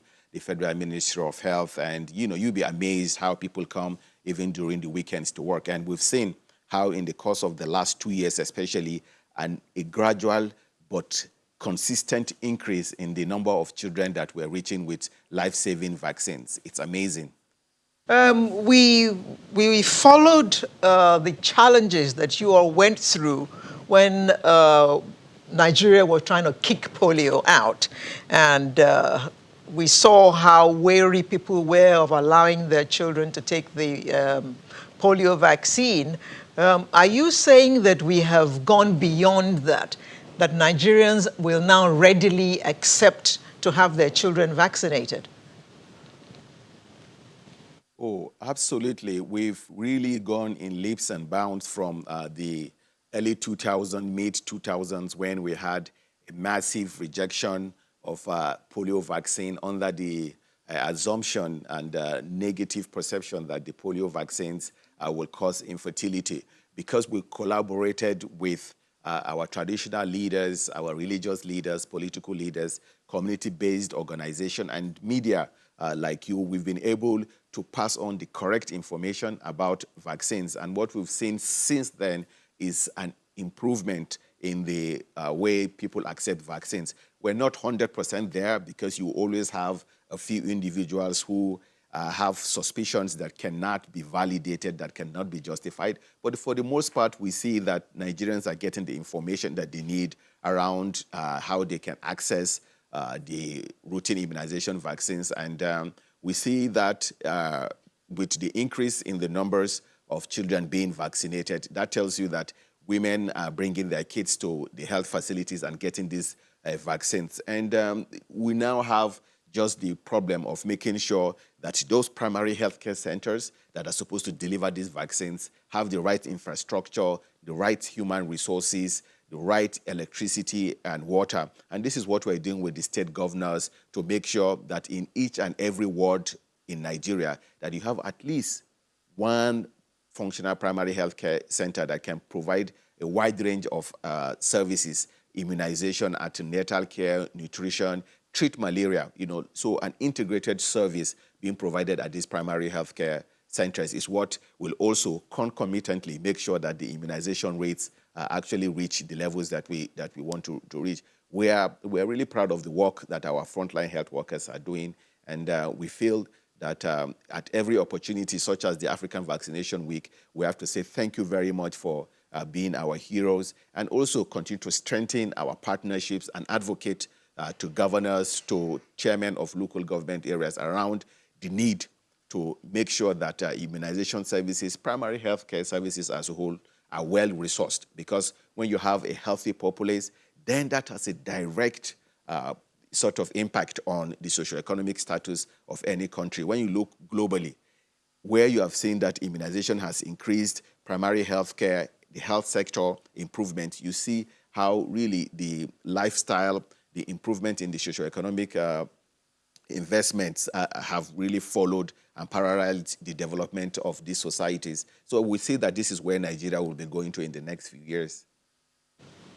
Okay, Dr. Schreib, I'll come back to you, but let me take this to Mr. Hawkins. What's your role? I mean, what's the UNICEF's role in this process of vaccination? Thank you very much, and it is very important in this week of African vaccination celebration to reinforce the partnership that we have with the government of Nigeria in bringing in vaccine in the chain of supplies of both vaccine and equipment, but also here. And I was struck by your comment about the polio vaccine. I happened to be here in 2004 when that was ongoing, and the leaps and bounds in which we have adapted not only to people's concerns, but also the way we deliver the vaccine. So 16 years later, we're now at the verge of Nigeria becoming polio-free certified. And that is a big step in 16 years. And it's about trying to engage with the communities, have them understand exactly what is happening. The voluntary community mobilizers are better informed, better receptive to ideas from the communities. And as Dr. Faisal said, the sort of heroes of the front line of healthcare in this country. The vaccinators and the primary healthcare workers are there to actually serve the people, and the people are demanding the service. So vaccine, which 20 years ago was a problem, is now becoming more of a norm.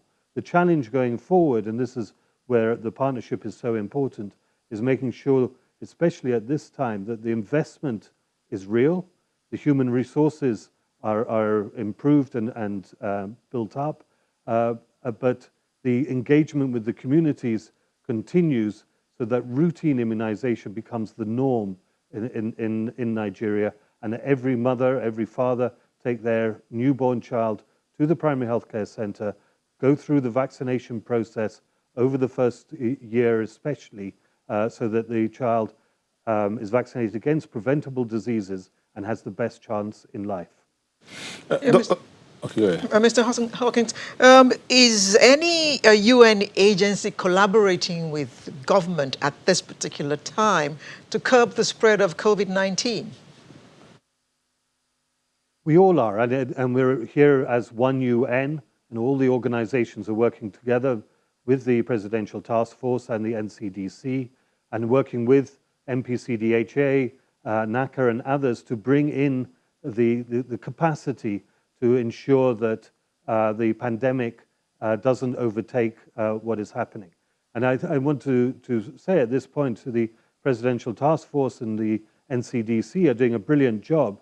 And the challenge we have now is at state level is replicating that to try and ensure that the pandemic is contained, that testing, treatment, and care and isolated care takes place, but also at the same time is ensuring things like the vaccination of preventable diseases, routine immunization, continues not only in itself, but is also improved so that the effect of COVID-19 on campaigns and so on is not felt, so that we can save as many children, not only with COVID-19, but also through vaccination of preventable diseases. That's also the case with nutrition and antenatal, is really reinforcing the system so that we can, the child and the mother has the best chance to be able to get through this pandemic.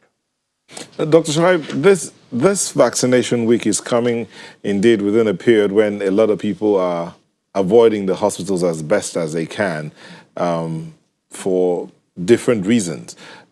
Also, there is the other thing about people talking about all manner of theories coming up about the effects of vaccines at this point in time, and all manner of things going on out there. So we would look at the clarity or clarifying on some of these areas and how the routine vaccinations can carry on even in the midst of this pandemic. But we'll do that when we come back from this break.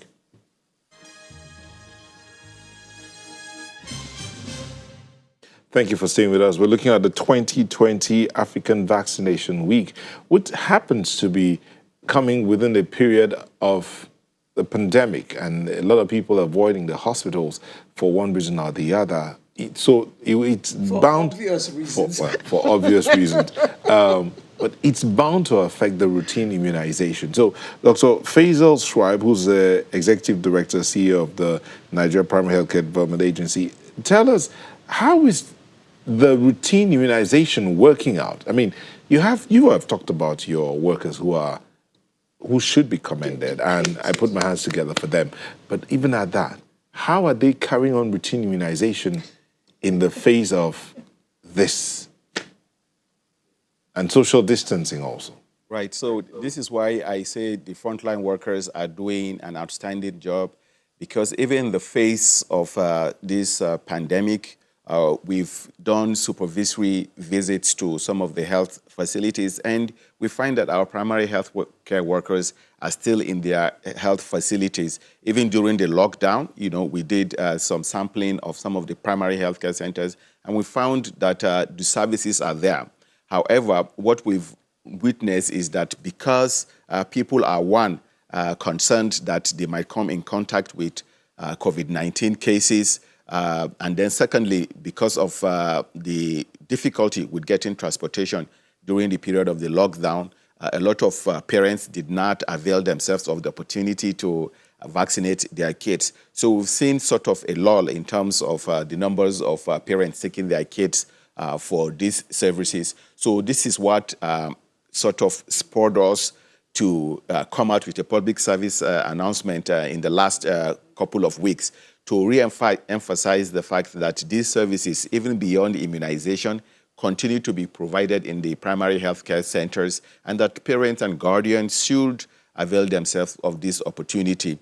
We have also gone back to our community leaders, the gatekeepers, to say, immunization, primary healthcare is owned by the community members. So the traditional leaders, just like they've done in the last few years, need to, at this moment, continue to encourage community members to take their kids to the primary healthcare centers. I'm sure that you've also heard from our traditional leaders, the Sultan of Sokoto leading the traditional leaders has come out on several occasions to talk about the need for the primary healthcare services and actually secondary and tertiary healthcare services as well to be maintained.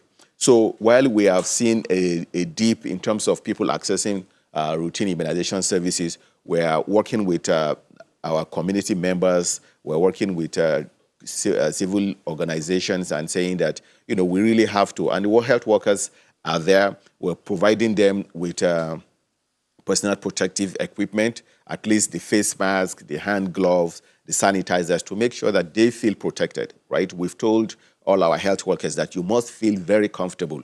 You must feel secure in the work that you're doing. Otherwise, we will not put you in harm's way.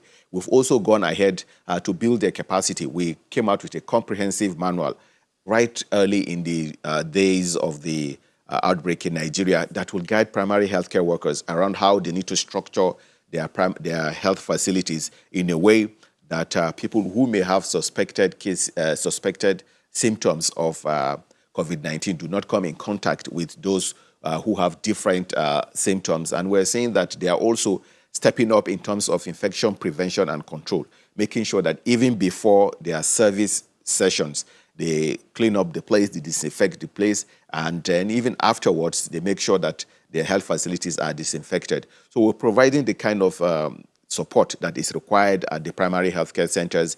We've done trainings. Even as I speak, we continue to do step-down trainings to the states and the local government areas. Some of the states are concluding their trainings this weekend, while others will flow over to next week. But we're going beyond even the primary healthcare centers and making sure that at the community level, that the volunteer community workers, the village health workers, the traditional birth attendants, the town announcers are going from community to community, again, under the leadership of our traditional institution, to make sure that the correct information about COVID-19 is being passed, that they also make sure that there's a clear understanding of the epidemiology of the disease so that stigmatization, discrimination will be reduced to the barest minimum.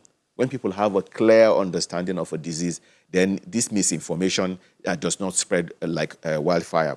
So we're working really in close collaboration with our colleagues from the Federal Ministry of Health, from the NCDC, from the National Health Insurance Scheme. We're working with even the NIPRID, NACA, with everybody that is involved in this space, all of us under the leadership of the Presidential Task Force on COVID-19, to say not only are we trying to stem the spread of this disease, but also to make sure that routine services continue in our primary healthcare centers so that at the end of the day, we do not lose more people from other diseases rather than while we are focusing so much on COVID-19. And so far, Okay, so I might have to, let me just interrupt you here and put this question in.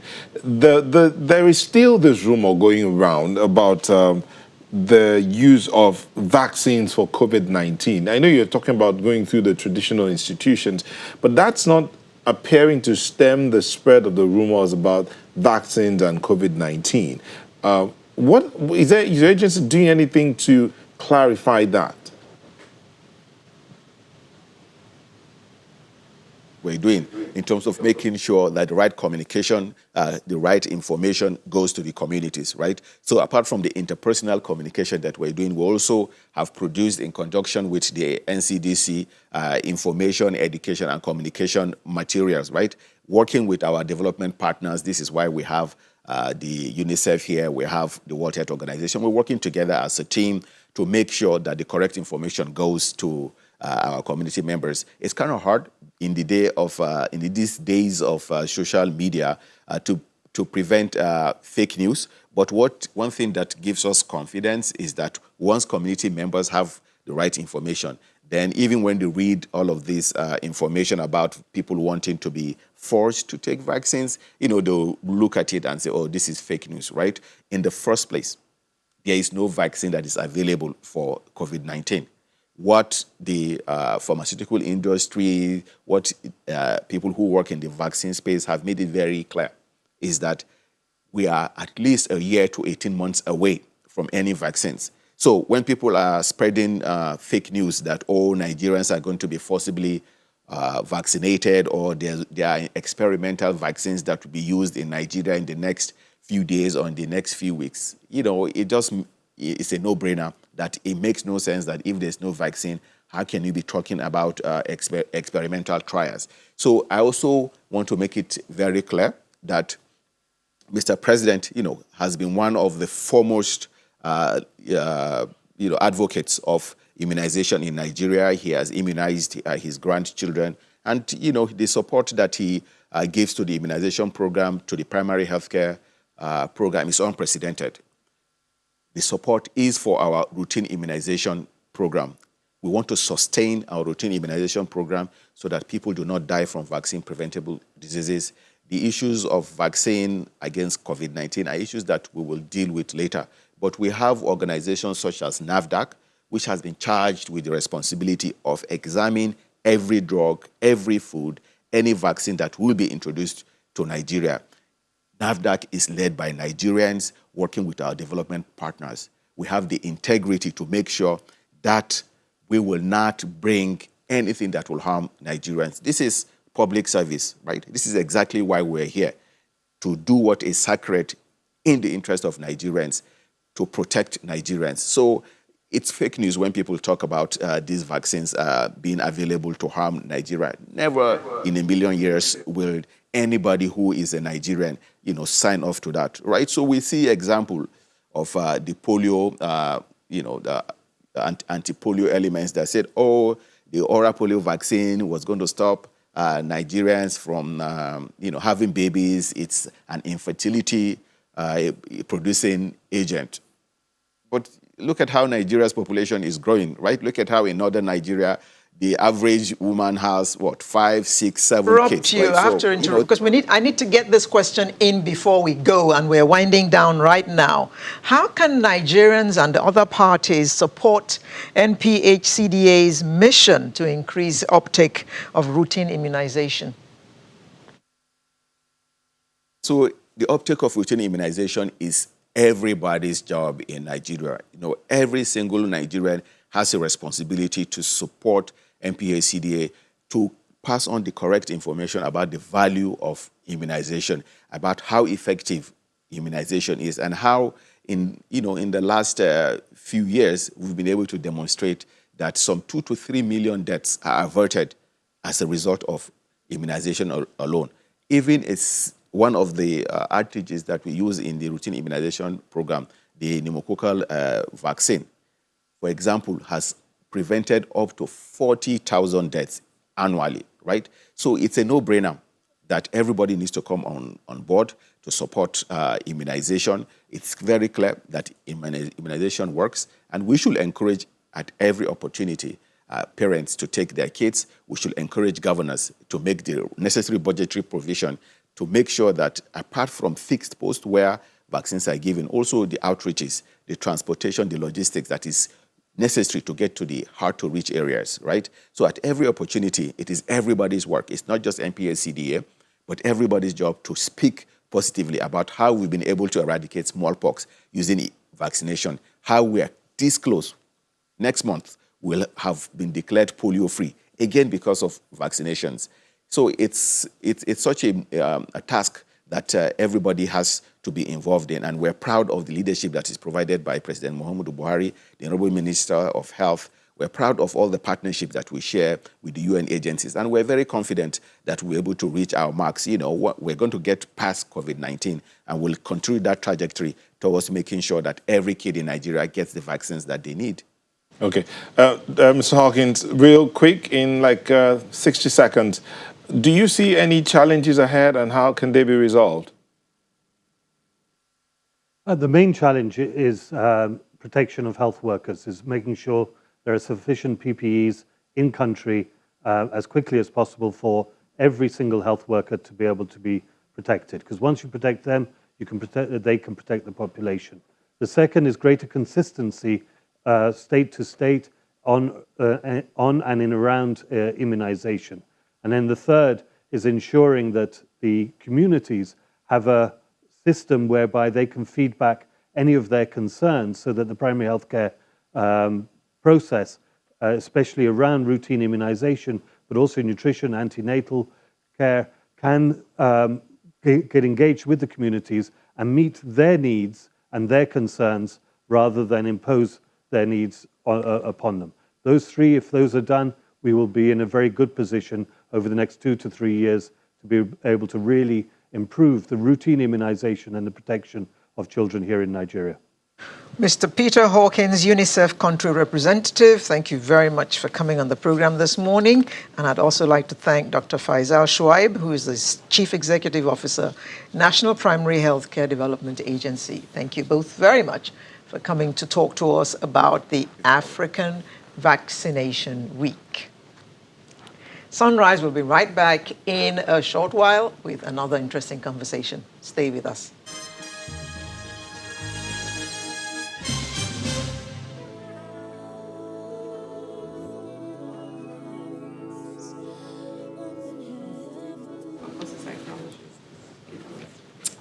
Thank you for staying with us. The International Day of Families. It sounds relieving. And coming at this time. And when we're talking about vaccinations, Victor, one of our ardent viewers, said, some good news at last. So, Victor, this is better news. Let's talk family. Hopefully, at the end of the day, all of us, because I believe that we're all from one family or the other, all of us will be better off. So, the International Day of Families is observed annually on the 15th of May to celebrate the importance of families, people, societies, and cultures around the world. The theme for this year is Families in Development. Okay? Copenhagen and Beijing plus 25. You know, they've had different conferences. Copenhagen, Beijing, plus 25 years after. So Families in Development, Copenhagen, Beijing, plus 25. What has it been like for the family? Individually and collectively. What has it been like for the man, for the woman, for the children? What has it been like for the cousin, for the niece, for the nephew, for the grandparent? What has it been like? Anyway, to help answer all these questions, we have, from our Abuja studio, we have Dr. Vivian Okoye, who is a parenting coach. Thank you, Vivian. Thank you. Thank you for having me. And here in Lagos, we have Izefua Irabo, who is a parent educator and positive psychology coach. Thanks for having me. All right. And also here is Omoba Deji Irawa, who is a men resource person. Thank you for joining us. Pleasure to be here. Thank you very much. Personally, I'm excited about this segment. I don't know about Alero, but everyone is excited, especially since it's coming at this time when we are all trying to mend our families, so to speak, and learn to appreciate each other because we're forced to be together. Something we're not used to. That conversation. So let me throw it back to you, Dr. Okoye. Would you say that the pandemic has had a positive influence on the family life? Okay. Well, that's one way to look at it. You can say the pandemic has brought families together because we're in a point in time in history where all we have, or the only place we have for security and safety is the family, is our homes, right? We were told to go back homes and stay locked in. That's one way to look at it for those who have a stable family environment, because not everybody has that. There are people who see their family or home space as a place of nightmare. There are people who are under continuous abuse in their family space. There are children who are under continuous physical, verbal, emotional abuse in their family space. So for those kind of people, you may not, they may not agree with us that this is a time where they have been able to come together with their family, because those kind of people are actually looking for a way out or a way to move out of their family space. But for some other people, some of us who have a very stable family and a secure space at home, this has given us the opportunity to better bond with our family, to better understand ourselves and build more family, better family traditions and communications. So it's a two-way thing. Yeah, Izefa, would you agree? I think I would agree with Vivian. Yeah, it's two ways. There are those who this is an opportunity for them to grow more, grow deeper. There are those who this is presenting the challenge that has always been and probably worsening the challenge. But I would also add, even for those where the being together is creating intense challenge, there is an opportunity. And by that I mean, so you have parents who never had the opportunity to be with their children. They work, which is typical, we all have to survive. But now they're with their children and they suddenly realize, I don't even have the skills to deal with these children. I don't know. So at the start of this pandemic, it would have probably been such a huge challenge. Now that is not even to the abusive situation. I mean, normal, loving, caring parents. Couples who have never stayed together and they realize, oh my goodness, we have no culture, we have no tradition, we do not communicate. So while it is a challenge in itself, there is the opportunity, like I call it a window, for us to now say, because yeah, we can say, oh, this is a problem and focus on the problem. But this allows us to say, you know what, there is a challenge, there is a threat, but we can turn this threat into an opportunity. Okay. What do we do now? Okay, let me take this to Deji. There's this thing about, yeah, family coming together, but many times the man is busy. So there are those. Daddy is never there. Yeah, so we had a guest here last week who talked about fresh discoveries he got from his children within this period.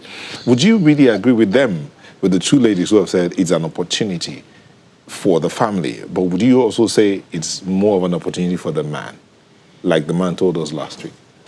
I honestly agree with both of them. It's a huge opportunity for men to do an audit on two things. What you have been told it means to be a man and a father, how you were raised, where you're coming from. And then the rubber hits the road and you're dealing with reality. And then obviously you get to see, you know, your scorecard. You know, what kind of person have you been? What kind of father have you been? What kind of husband have you been?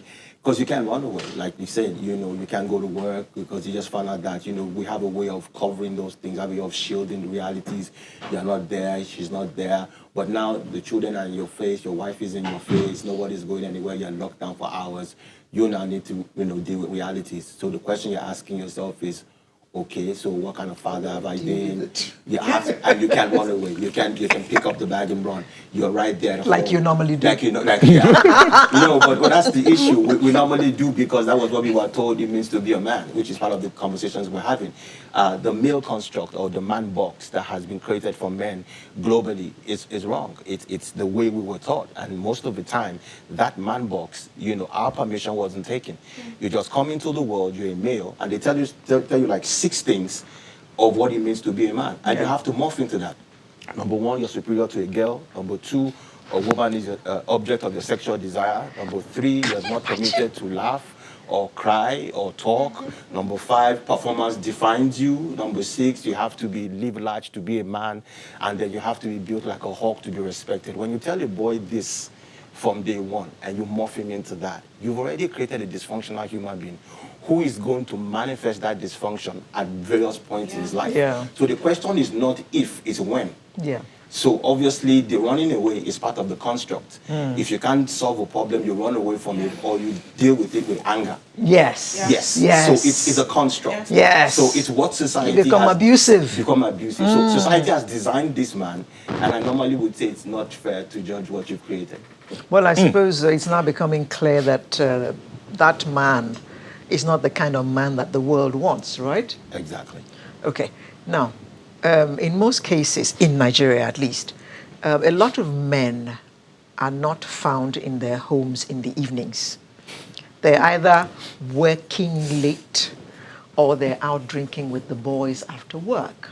And then COVID comes along and they must be at home with their wives. Exactly. Can you, being a men resource person, please, how are such men coping now? It's not been I'm just easy. being nosy. I know, it's not been easy. The initial 1 or 2, 3 weeks, it was kind of tough. Well, more like withdrawal symptoms of, not being able to be out there with the guys or whatever your pastime is. So it was kind of tough to begin to, compare of boredom. It was kind of tough to begin to make adjustments here and there because it's a routine you've been for a while. So it's tough to break out of that routine. But with many of them are calling, asking for counseling, asking for help. And yeah, they are. They are calling. Yeah, they are. They want. Well, that's a good sign, isn't it? That's where I say there's an opportunity. It's an opportunity. They are calling. We're having conversations. I'm busy. Trust me. I'm in all sorts of online seminars, training, counseling right now. My friends too are very busy. Most of us who run men networks or men fellowships and stuff like that, we're busy to the teeth this season. I mean, we're just dealing with the fact that now men see that they can't run anywhere. Oh dear. And the reality is the fact that it's not because they look inwards now and see that it's not because I'm a bad person. This is all I've known. Yeah. Now, That's all it. I've known is not working. Yeah. I was going to say this when they talked about from Beijing to Copenhagen to now. How do you assess that? And this is what I would say. I think what we did was we trained the head. We did, empowering women and all that thing and trying to get men. We trained the head. But we did not train the heart.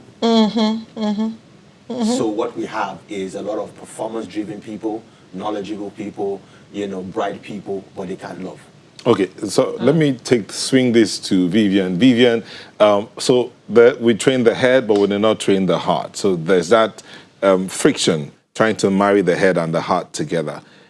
So if the men who used to run, thanks to the pandemic, can't run, are the women ready? Well, nobody was ready for the pandemic. Nobody knew that. I say not ready for the pandemic. I mean, like ready this. To be faced Vivian, by the men. ready to face the men who can't run. Okay, ready to face the men who can run. Okay, like is therefore said, this is an opportunity, right? Nobody is going anywhere. We're all at home. So it presents you with an opportunity to deal with the challenges which has already been there, but now it's more magnified or is more apparent, right? Or is more present, right? So for the ladies, the men are there. They're not going anywhere. They're now back at home with us. So it's an opportunity for us to address the relationship that exists between us and the men in our lives and to try to communicate our needs, communicate our differences, and find a common ground so that we have a habitable place to dwell, because we're not just also thinking about ourselves, we're thinking about the children in our care and the environment that our children are growing up in. It's very important for their well-being, especially their mental health, right? So you may not be ready that now you have to deal with your husband having to, maybe all your life you have not had to deal with your husband staying at home all day.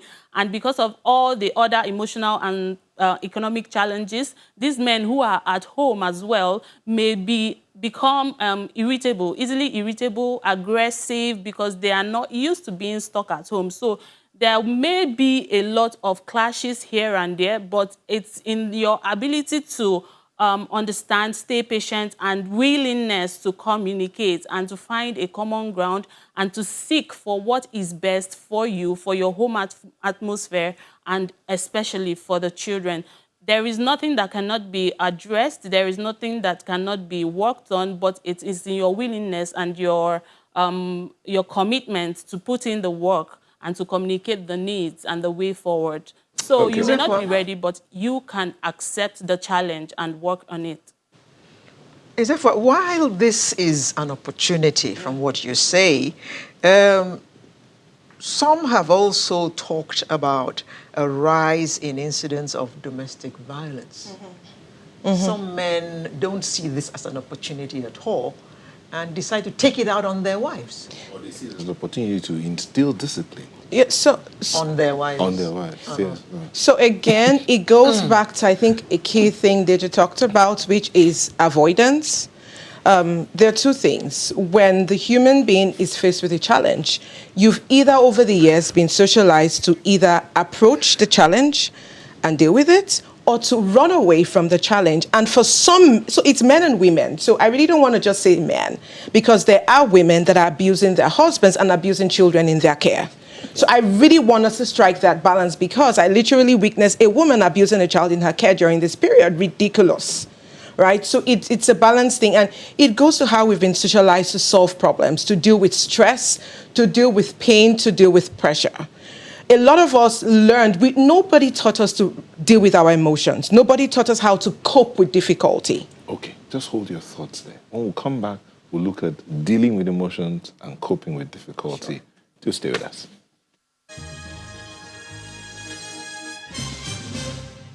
Thank you for staying with us. So the pandemic came an opportunity to learn, to unlearn some things and learn some more. We learned how to deal with the head. And so we had performance-based human beings everywhere. But we didn't learn how to deal with the heart. So we couldn't deal with conflicts and situations. That's why you're doing it. Yeah, so I was talking about, and we get to a question around abuse within families. So I said, nobody ever taught us how to cope with stress, how to cope with and really from the tiniest point, from when we're children, right? You hear a child under stress for whatever, and you may think the reason is not valid. Somebody picks the child's toy, and you hear a phrase like, "Is that why you're crying?" Right? Would you shut up? Is that why you're crying? Or stop being a boy. Are you not a boy? Be a man. So you socialize this person into shushing, being quiet. And this is the thing, we do not realize that we are all emotional beings. When Deji talked about the head and the heart, what jumped up my heart was really in our heads lie even the emotion, the ability to regulate the emotion. Nobody taught us that it's okay to be angry. Nobody told the husband or the wife that it's okay to be angry. It is what you do with the anger. And how do you learn to deal with the anger? How do you learn to cope, to self-care, to know that, to even be compassionate, like we're talking before we came, to be compassionate with yourself, that this situation is so hard. The pandemic is really challenging. The job loss is so hard, and it's bringing up a lot of emotions, and the feelings are valid. And your wife is not your problem. Your husband is not your problem. The child is not your problem. The humanness in you responding to the pandemic can be the challenge, not in terms of it being bad. It's not. That's why it says an opportunity. Now we need to learn how to deal with those emotions. Instead of beating, how do I care for myself in a way that I can calm the part of my brain, literally, that gets stressed and aroused and has learned how to fight when it is stressed, because it's learned. Yeah. When you shout, when you scream, when you yell, when you withdraw, when you run away, they're all learned skills. Yeah. We learn to survive that way. But this is beyond survival. We want to thrive. What do we need to do? And there are skills to learn how to calm down, to step out of a situation, to connect to, and the human brain is amazing, to connect with the part of our brain that teaches us how to think. Do you ever wonder when you're in conflict with someone and you say nasty things? Out of control. But when you step out, you say, did I say all those things? Guess what? You did it. Your brain did it to help you survive. The same brain led you to think differently. And there is a skill. That's why it says an opportunity. We can learn how to activate that part of our brain in the situation to calm down, to think intentionally and not bounce on each other and hurt each other. Deji, some will say it's not possible. I mean, if I come from a dysfunctional family, I am bound to build a dysfunctional family. If I come from a society where nobody cared about my growing up, or the family unit, then I'm bound to produce that which I come from. Do you agree with that? Yeah, it depends on how good a job they did. If where you're coming from is extremely dysfunctional, you would produce after that kind. So you need to be able to have an intervention within yourself that says, I can have a different reality. But if you look at it from the men's perspective, based on what you were talking about, from a very young age, the most boys, from the age of 3, 4, we start telling the boys, you're crying like a girl. You're talking, it's girls that talk the way you talk. You can't cry, you have to be a man. A 3-year-old boy becomes a man at that particular point. Your daddy's, big boy, your mommy's big boy. What you've done to that young boy is to say to him that you can't cry to show pain, and you cannot talk to show pain. Now, when you begin to tell a 4, 5-year-old boy to do that, he does what we call shelving in men. He begins to shelve issues, because what happens to somebody who is in pain and can't talk? Rage, anger. Inside. And he just shelves some more. So once you see them explode, once they can, it's like, they just explode like that. It's when it has gotten to the limit. And that's how, unfortunately, most boys have been raised. So you grow up like that. And if you look at those fundamentals, that can't allow you have a successful relationship. Yes. Because number one, you can't communicate. Number two, you can't, emotionally connect, which is the core of relationships. So you grow up dysfunctional, and subconsciously you would fail at relationships, because what you need, the elements you need to succeed in a relationship, you have been deprived of. So you come into a relationship emotionally imbalanced, because somewhere along the line, men have been told that your emotions, are weak, is weakness. So when men hear love and hear affection, they hear weakness, and that is for women. Oh dear. So when you come into a relationship with your children, with your wife, it's tough to be vulnerable, because men have been taught if you are vulnerable, they will take advantage of you, they will trample on you. You cannot show that you love. You cannot show that you love, that like that. You can just play around it, but keep your core. So you are dating somebody, or you are married to somebody that you are married to the outer, but you are not really married to the person within. Why? Because he has been taught to censor what he can say to you, what he can't say to you. He has been, and it's a shelf. Is it possible? Do you love me? Do you love me? Yes. And he just stares. Yes, because that's the issue. He cannot say it. Somebody who has been told you can't talk. So speaking wise, he knows where he can talk. It's not as he can't talk. He has been told where to talk. When he's with the boys, he can't talk. Okay, but when he's with you, let me ask this question. You're asking vulnerability. Is it we are not possible? supposed to give you. Is it possible, and you can weigh in on this, even Vivian can too, is it possible that it is the woman that teaches her husband how to talk to her? He's been taught, I can't talk this way in front of a woman. But he now gave himself a new reality. No, I have to be different from what I've been taught. I can do better. And then he now comes into that family, and then his wife is taking him back to that which he's trying to run away from. Yeah. Is there a chance something like that happens? Yeah, of course. Because this is the issue. Most men are shamed for wanting to live a different reality. Once, maybe I'm at home now, you come to my house, you see me doing dishes or stuff like that, and you're a guy, you look at me and say, boss, wait till they cook for you, chop. You just have that men gang up thing that this is how men are supposed to be.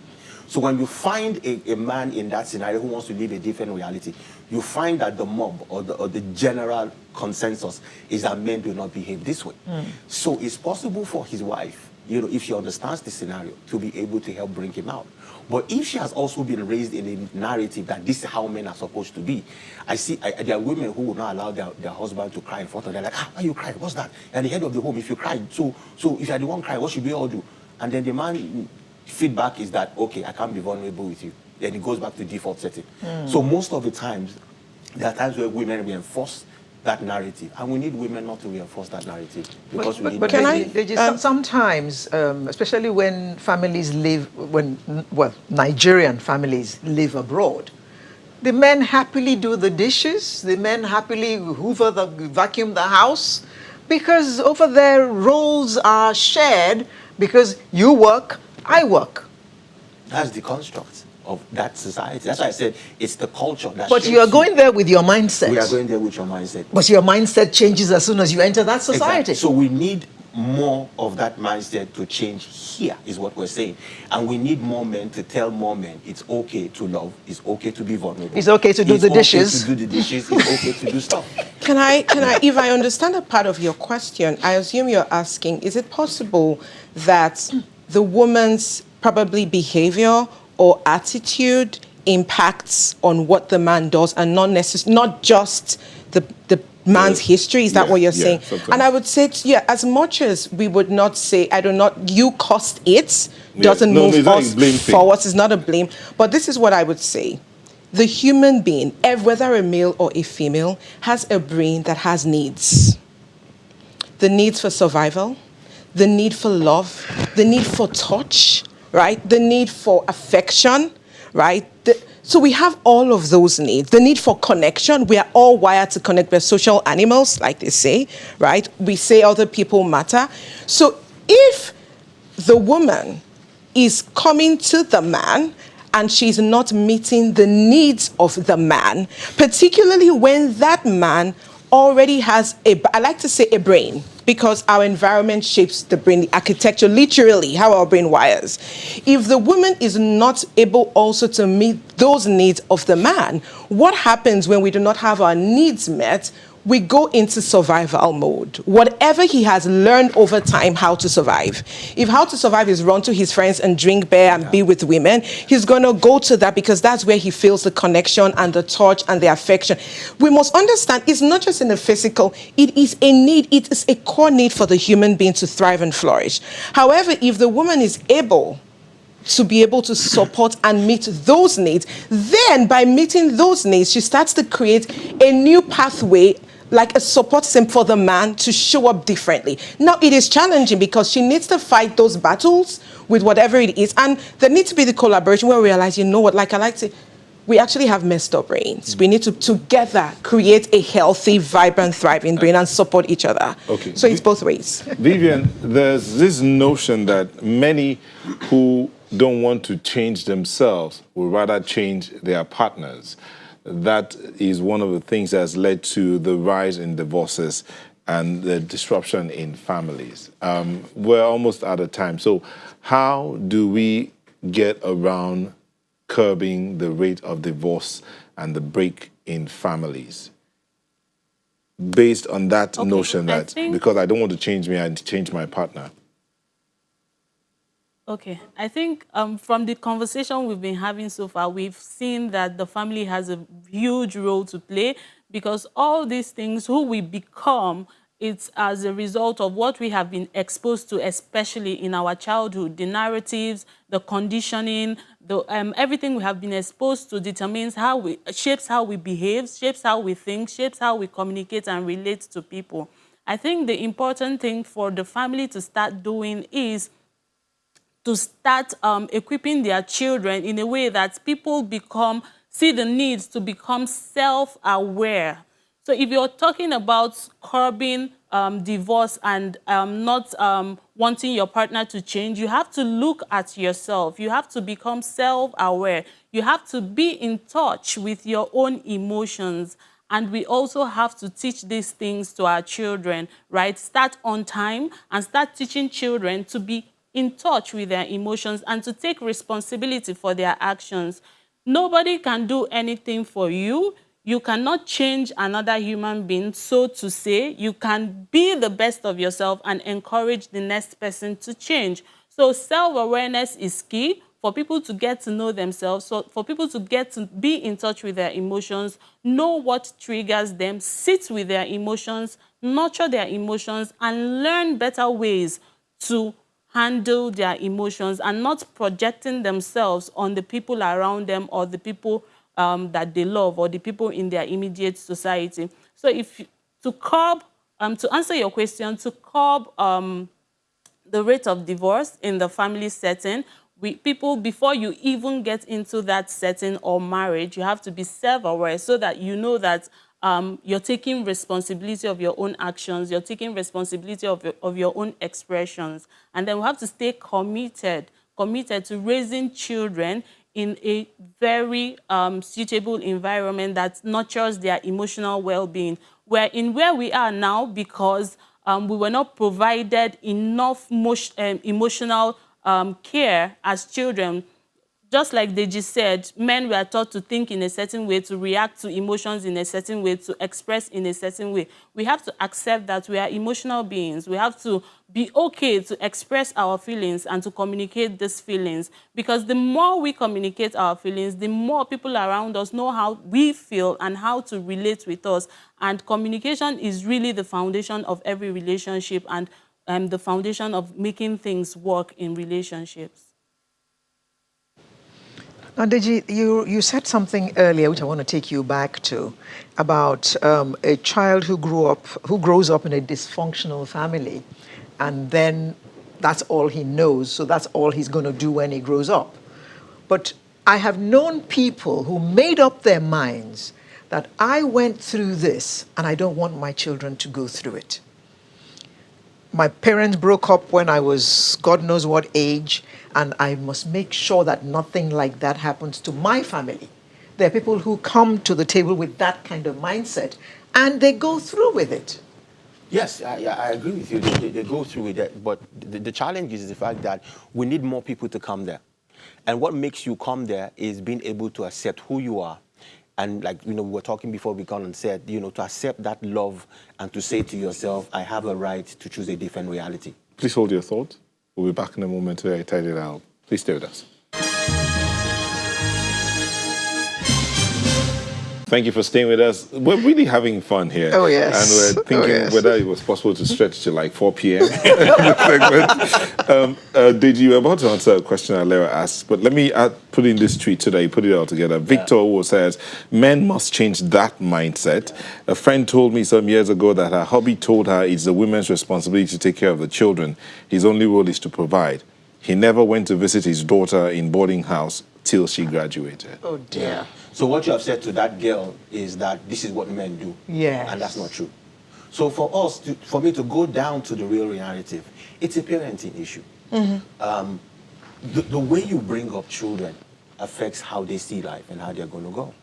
And what myself and Larry were saying before we came up on was the fact that we need to raise humanity, both male and female, that are wholesome. Yeah, not that are boy healthy, or girl. Not boy, throw that out. Yes. The human. The human. The whole human. Yes. Yes. Because this whole idea of that you've gone to school, what next for you is marriage, is what's killing us. And provide. A lot of people who are not mature enough to get married, who are not responsible enough to get, who are dysfunctional, who are battling and other things, just get married because they have a good job and they're old enough. So question is, what are you and how are you parenting? So, like we are saying, COVID is now making people who are supposed to be parenting from God knows when, now being forced to parent. So the question is, what has happened in the life of these children? And these are the people who are going to become parents tomorrow. So the issue here Deji, can I say something to that girl? Imagine a girl being in school and other fathers show up and has done the first year, second, third. Guess what happens? She grew up with a mindset, I don't matter. I don't matter. Exactly, that's what you said. I'm not significant. And as we move that forward, that becomes the narrative.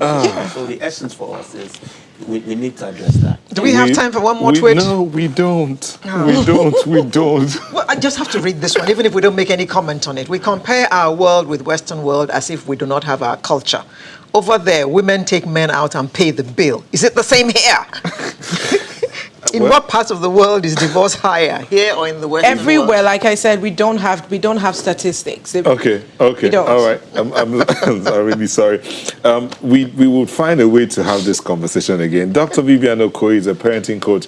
She joined us from our Abuja studio. Vivian, we have to bring you to Lagos when next we are doing this. Izefwa Irabo is a parenting educator and positive psychology coach. And Oba Deji Irabo is a men resource person. Thank you all for sharing your thoughts with us. Thank you for having me. Thank you. And that rounds up Sunrise for this morning. I hope that you enjoyed it as much as we enjoyed bringing it to you. We'll bring you a fresh one next week. My name is Alera Edu.